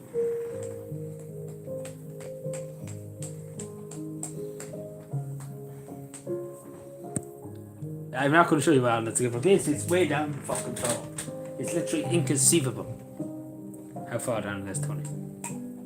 You have no conception how much it is. It's billions to one.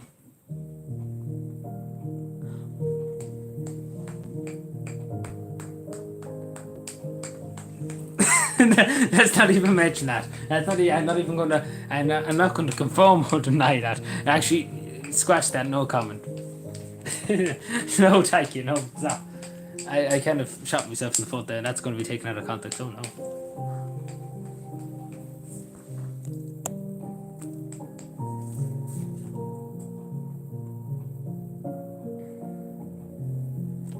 Oh no.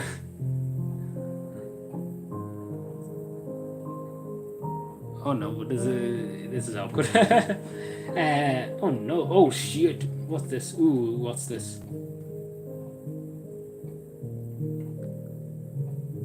Is that graph on the wall in the clouds? What? What graph? What are you talking about? I don't have any graphs really here along with the council. I might have one or two, but not necessarily have them here.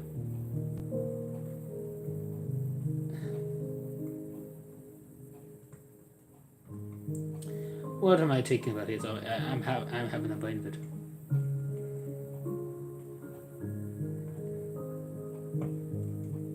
We'll probably go at 1:15, the same as last night. Oh, the graph, right. Is that the graph for the wall on the couch? No. As I was like, what graph? But yeah, no, we don't have any kind of graph related to emissions and things like that. They do for the town, but yeah, but even when we'll go over to China and India and be like, hey guys, you know, we need to cut down on emissions. You know, they laugh at them. They literally laugh at them going over them. You think they listen to him and I now? Yeah, they wouldn't have him. But 1:15, not 1:50, 1:15. And so not too long. Sean's like, fuck, he's going to go on for another hour. Because not necessarily. Excuse my French and German and Austrian.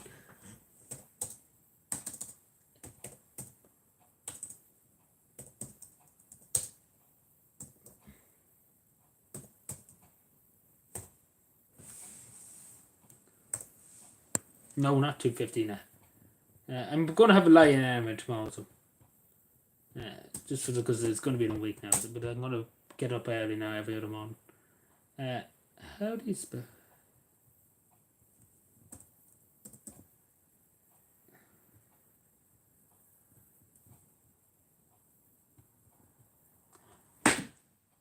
Sorry, I have a bit. That's the trade with both. Yes, of course. And because obviously Xi Jinping, unquestionably the greatest country in the world, we cannot question it. And obviously Leo, we cannot question India because of Leo. And Leo would be very upset. I'm a simp. I'm a simp. Sniper monkey. Sniper monkey.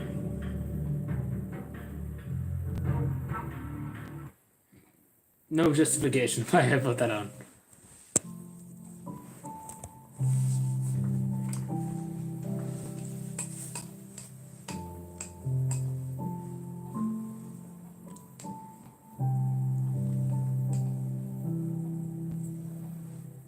Don't ask.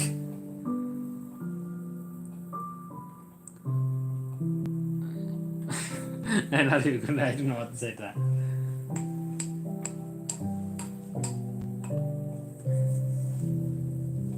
Sniper monkey.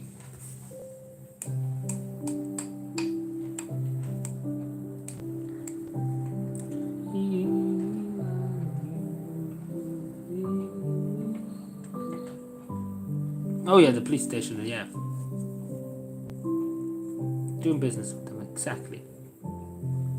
Exactly.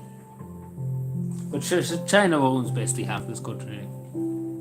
They basically do.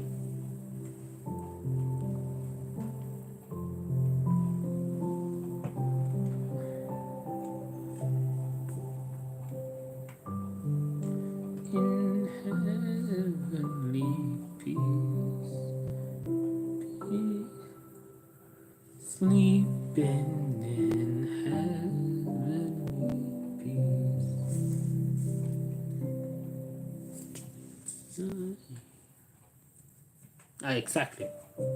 Exactly, and quite literally politicians too. And and our good friends in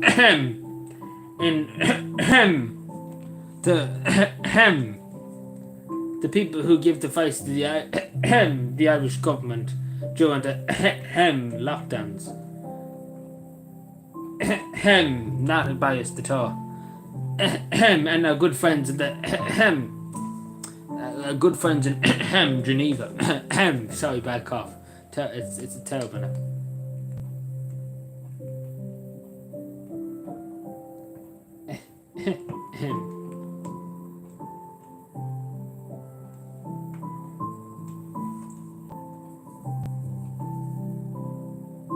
But we do not question it. Sorry, I don't know what you're talking about. I don't know what you're talking about. then it doesn't exist.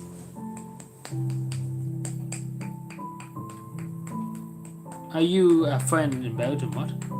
And you're a friend in Belgium? What do you mean friend in Belgium? In terms of what? Friend in Belgium? What?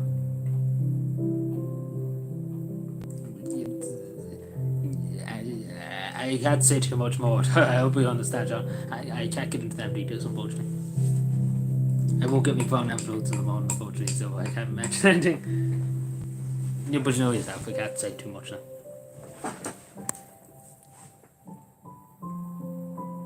So I don't know what you're talking about. The top police might be watching.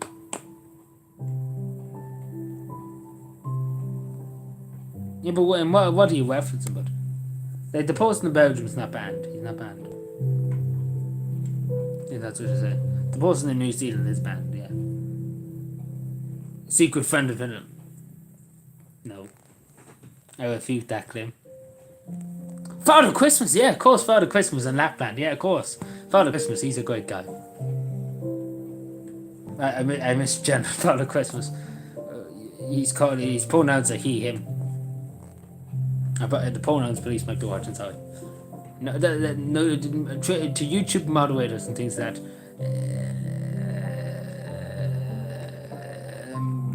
I don't know. I was talking about the film. Yes, that's what I'm going to say. I'm not going to say too much more.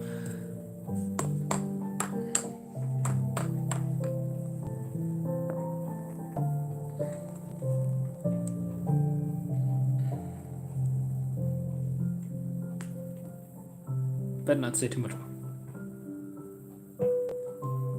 Oh yeah, them. They're not blocked, Tony. They're not blocked. They're still here. Well, was one of the people that threatened Fiona? Was he one of them? Because he is banned, yeah. But I did it wasn't banned. There was one of them that wasn't banned. There was one. It could have been him. I don't know. You were in the stream that time. Yeah, particularly Canada, yeah.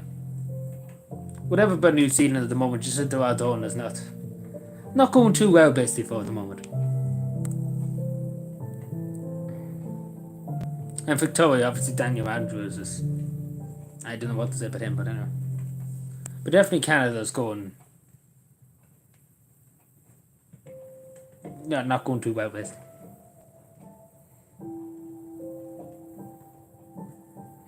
We're not, as I say, we draw a line in that. You know, he's not in as much as he used to anyway. So, you know, we take that. You know, we take that, and we'll be happy enough. But you know, if that makes any sense, Sean. But as I say, from that moment on, if anybody does it again, you know, there's a zero tolerance policy on threats. You know.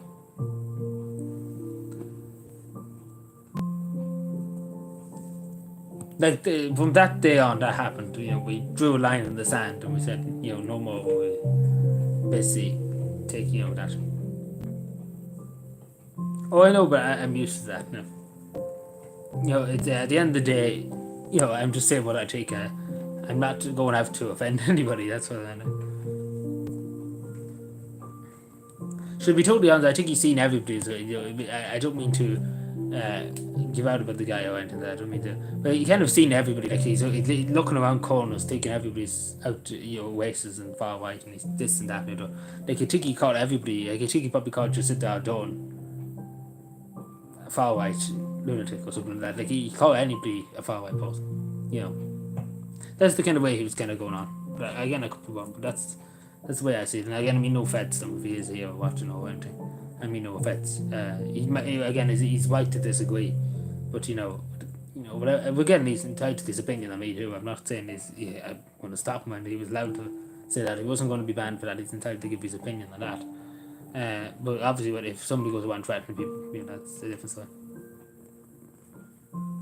Well, let's put it this way. You know, a bit better. You know, Finland's a bit better now than Canada or any of them. Let's be fair, they're doing very well in terms of homelessness. You know, as you know yourself, if you look up the amount of homeless people in Finland, the House Enforced initiative is actually, you know, let's put it this way, not many people are homeless in Finland, you know, compared to other countries. And then the education system too. And then you look at other systems too. The prison system too is a lot more about reforming people, you know, and things like that. So, you know, well, obviously in Finland, you know, communism, it's kind of like social democracy, kind of not really communist, full-on communist. Because obviously it didn't go too well last time the communists tried to take over Finland. Let's put it that way. And they went to war. It didn't go to plan. Let's put it that way. So, you know, Finland is not, you know, not a country where to go out and spread communism basically. Because, you know, a Finnish sniper could come out of the woods. And that didn't go well last time when they tried to achieve that, the Soviet Union. So it's kind of social democracy. Well, I might move to Finland. I might go into exile, yes.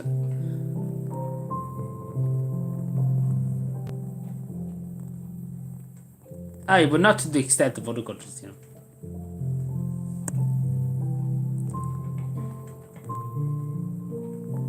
Not to the extent, you know. Because obviously the Finnish people have a not too friendly to communism. Let's put it that way. Like full on communism, like in Canada, I don't think they accept that in the true answer. Because again, as you know yourself, the history, you know, they fought very hard to keep communism out of their country and remain sovereign and independent.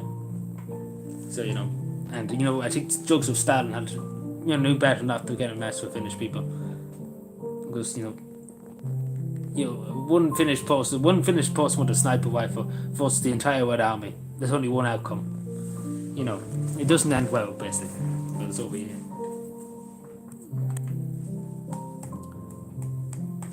Actually, 1 second.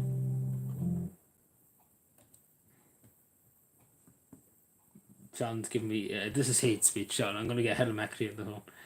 Helen McAtee, hate speech. Give me a second.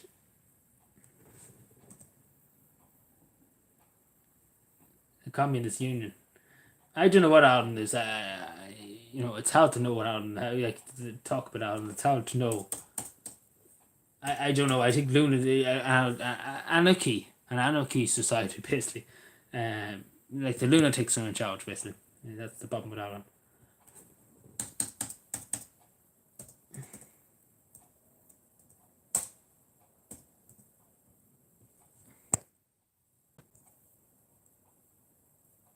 Well, definitely Trudeau, whatever, but add on, you know, I don't agree with totally on a lot of stuff.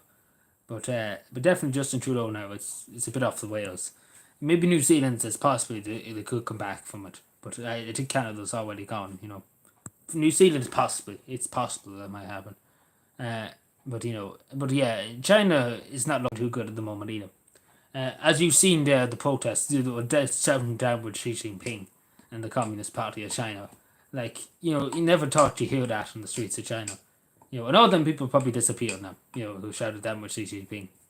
Like, that's forbidden in China that they even done such a thing. Yeah, if Canada, whatever about New Zealand, you know, it's possible it might come back, you know, it might stabilise itself a bit. But Canada seems like it's just gone fucking haywire, you know.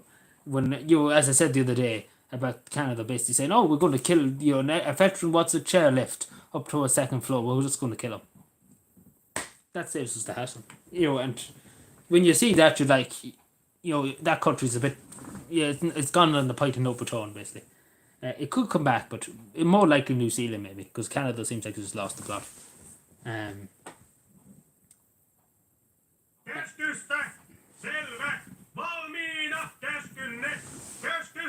Angry snow noises.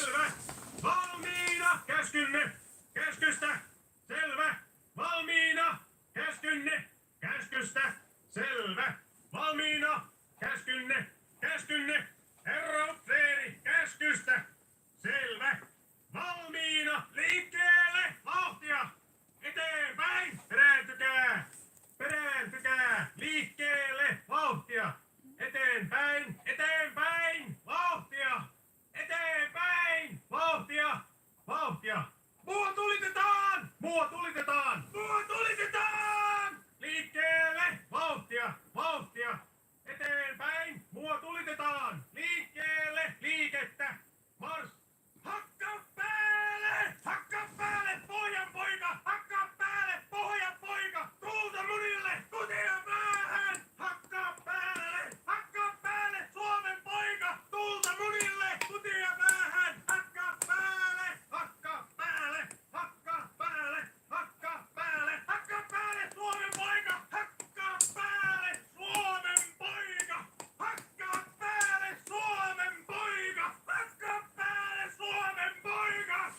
Well, I think there's enough angry Finnish noises. But basically, that's when communists comes to Finland. The snow starts speaking Finnish, and that's not a good sign.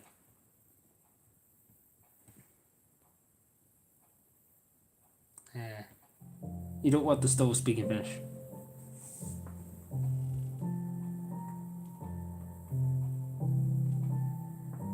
Oh yeah, but that's what I'm saying. Like they were scared. The Chinese government, the Chinese Communist government, they were very scared now. That's why they relaxed a lot of restrictions in China, because they were very scared, because it was out of control there for a while. Like they couldn't contain the protests. The police literally ran away in some cities, and the army they literally ran away from the protests because there were so many of them, and they were outnumbered. So that's why they kind of relaxed the restrictions a bit more, because it kind of was going to get out of hand very quickly, So that's what they kind of had to give up a bit, basically, because it would have escalated.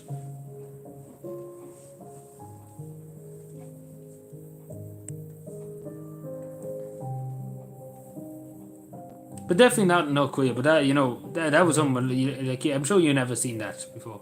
Like people literally in the streets shouting down with Xi Jinping, down with the Communist Party of China.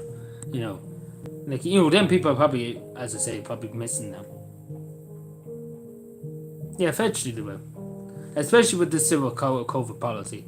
A lot of people are fucking fed up in China with it. Especially what China's doing, because it's a bigger thing behind it.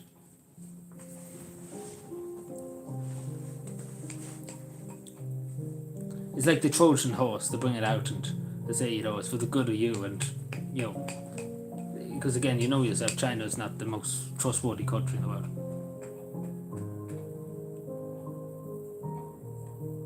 Yeah, like North Korea, you can't even get into North Korea. That's the thing. Compared to China, you can get in, but in North Korea, it's just a complete closed off society. Like no news can come from the outside world or anything, unless the media say so, and the North Korean media says. And you should look at people in North Korea are living on rice. They're living on small bits of rice and things like that. And obviously they're starving, like literally are starving. Because all the money's going to the military, nuclear weapons and all that. And there's literally no power. We talk about no power, power cuts and things like that. They only have power for 2 hours a day, I think it is in North Korea, only citizens. Imagine that, 2 hours a day. In some places in North Korea, because the reason why, because it all goes to the military, the power grid, because obviously no country really trades with them and things like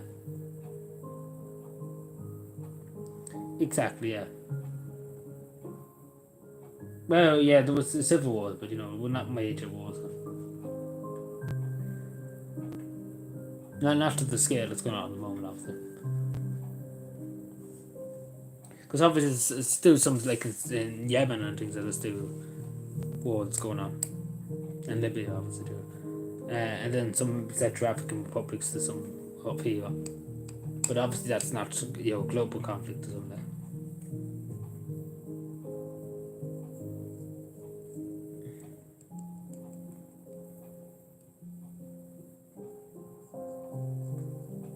But yeah, no, with North Korea, like it's a totally different reality than China.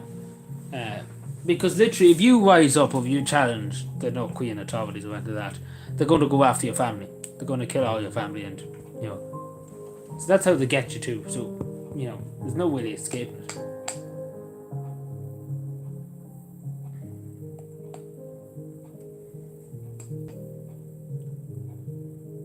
Like more than China, like they're even more controlling than China.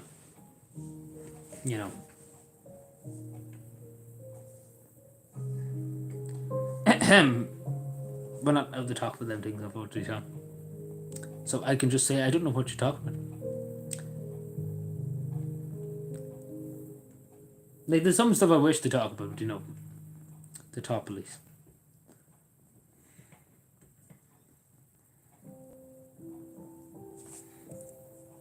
So you know yourself.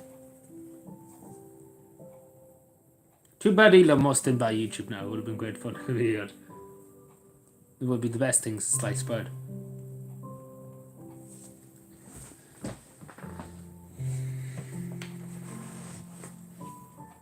Anyway, another few. We only have about 5 minutes left. Because I would have rather they bought YouTube than for a bit of down. I don't know, but I think YouTube would have been better. But I don't know. It's hard enough. We bought the two. He couldn't really afford the two. He'd be straight busting if he did. He'd buy a Facebook. I don't think Facebook's worth saving.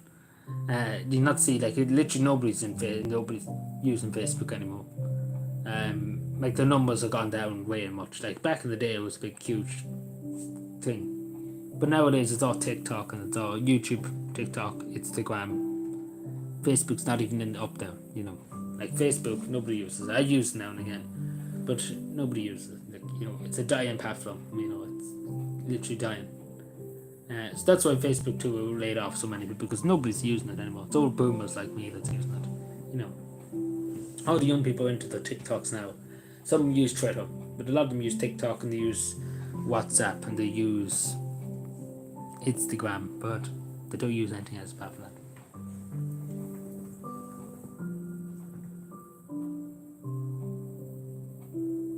Three minutes to shut down, exactly. So we stop the couch. Stop the couch. Stop the couch. You shut down my computer. Oh no, I did shut it down correctly, right? I thought it was off the wrong way. A second. Wrong way, right way, wrong way, all the way. Wished notifications on Twitter. Wished, wish buys, wished, wished, buys.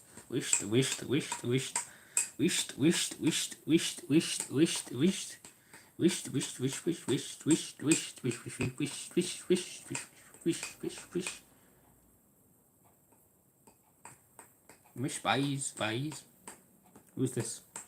Ooh, what's this?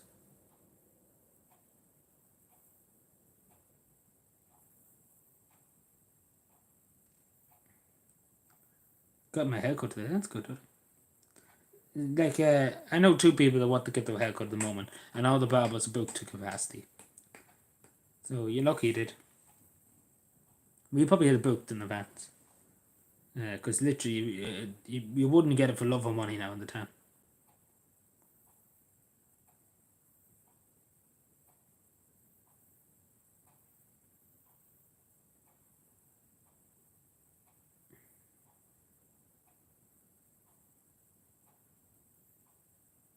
You wanted that, so you had the same haircut as me. Fair play to you. That's what I say.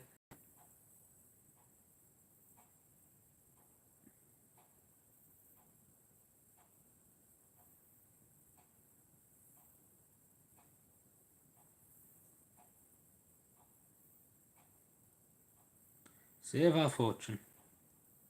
Or just do it yourself. As this meme goes, if you're homeless, just buy a house. You know, you ever seen that meme? There's a young woman just like, if you're homeless, just buy a house. Like, it just literally doesn't understand society and just says that. Talk about daddy's girl. Bollocks. Excuse my German and Germanic heritage.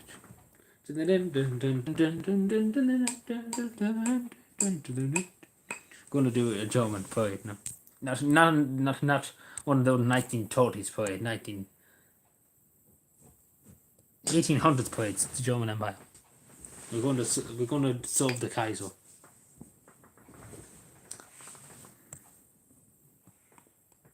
Anyway, I think we will tip on. Is there anything else before we go? And as long as you're happy with your time, don't fear the time is slipping. Come in time, go home in time and take your time on the my friend. Oh, thank you, Donny. I text your friend. What was I going to say? Oh yeah, take your time all day. Let's start the job as a shuffle man. Then they made me a gang of man. I think the time's coming near when I become an overseer. Oh, keep the shovel tipping. You will feel the time is slipping.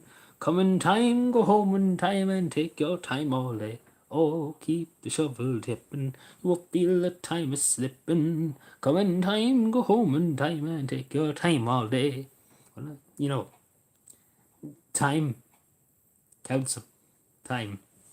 So yeah, you go home in time, you know, you come in time, go home in time, and take your time all day. That's how she cuts. Yeah, but not tune yet. Yeah, but I have that going all the time when I'm on the fucking in the council always, because you might as well, because literally they'll laugh in the council, because literally it is true, Witchy Kappa. So, like, you literally go home and you come in time, right? And you go home in time. You come in time and then you go home in time, like literally to the second. And then when after we got the long gone before the second. And then that's the only time the cows actually move. Literally when it's home time. That's the only time they actually go and fucking belt down the boats and the lorries. That's the only time you literally see them move and do something. When they have to go home. Oh, the boys in blue too. Don't get me started on that. But yeah, no, it's true, because I lived the life of a councilman. And literally, you know, that's what happens. And then she'll look at you, take your time all day. Like, you ask around, you go around with the shovel. Well, you used to go around with the shovel. Nowadays, we're just in the lorries, driving around the roads. Did you ever get a wild tractor? I can't think of the line. What was the... Did you ever get the wild tractor? Witchy Cabin is in one of his songs, he says that. He says something like, "Did you ever get a wild... Oh, you ever get a ride in the squad car?" I can't remember. Is that what you're saying? You ever get a ride in the squad car? I think that's just... Yeah, because that's in the Boys in Blue song. Like, I'm trying to think of the lyrics on the top of my head. I can see Witchy Cabin did say something about a tractor in one of his songs. I know, I rather ride it. No, oh, she said, I rather ride a tractor. Yeah, it's like something like that. It's something like I think I know it vaguely now in the Boys in Blue. Yeah, I know the council song more because because of reasons. Do you know what we do? I don't know what the copyright or anything. Hopefully not. Did she ever get to ride your tractor? Bit inappropriate now, Sean. Bit inappropriate.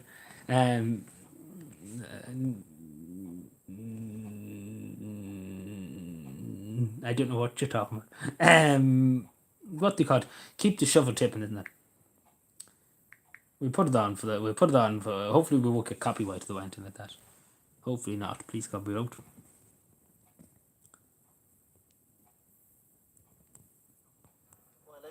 On the council 20 years, I never leave it. Don't you feel?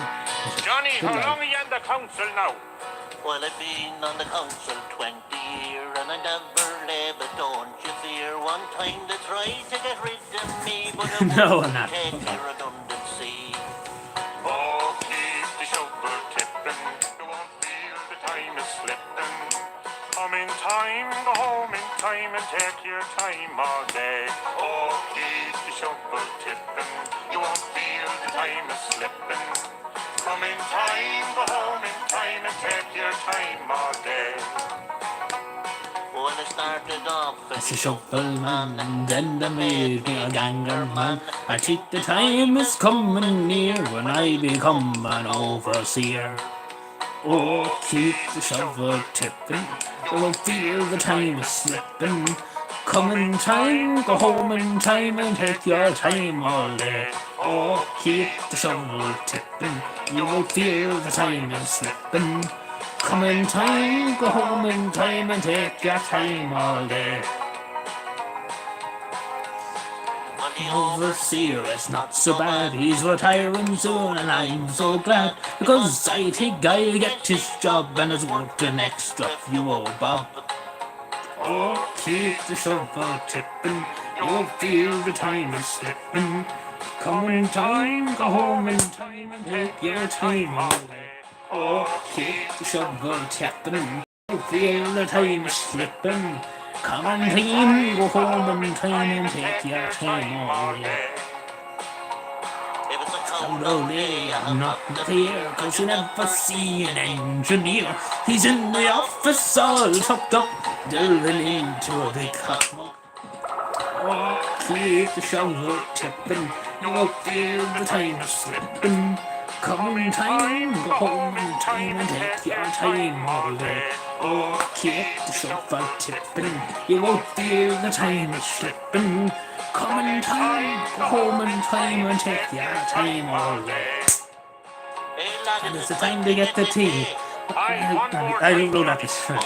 Keep the shovel tipping, you won't feel the time slipping. Come in time, go home in time and take your time all day. Oh, keep the shovel tipping, you won't feel the time slipping. Come in time, go home in time and take your time all day.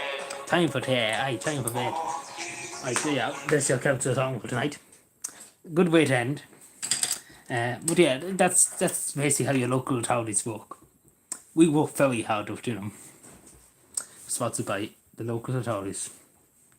You have to keep the shovel tipping now. Remember, Tony and Sean, you have to keep the shovel tipping now. You have to keep the thing tipping over. But anyway, I'm going off to bed. I will have work in the morning, so I'm going to have a bit of a lie on. And it's a good old song, yes, yes. It tells the truth now. It's only the truth now. He's actually telling the truth in it. We don't do too much now in the local authorities. Might have my envelope tomorrow. But anyway, I'm going to go. Thank you, Sean, and thank you, Tony. I hope you enjoyed that song. We see, Tony, we see. I hope maybe this week I get it done. Again, it just depends. You know, we see. I lie on probably for an hour or two in the morning and get up and do something. But we see, hopefully. I think about it, hopefully.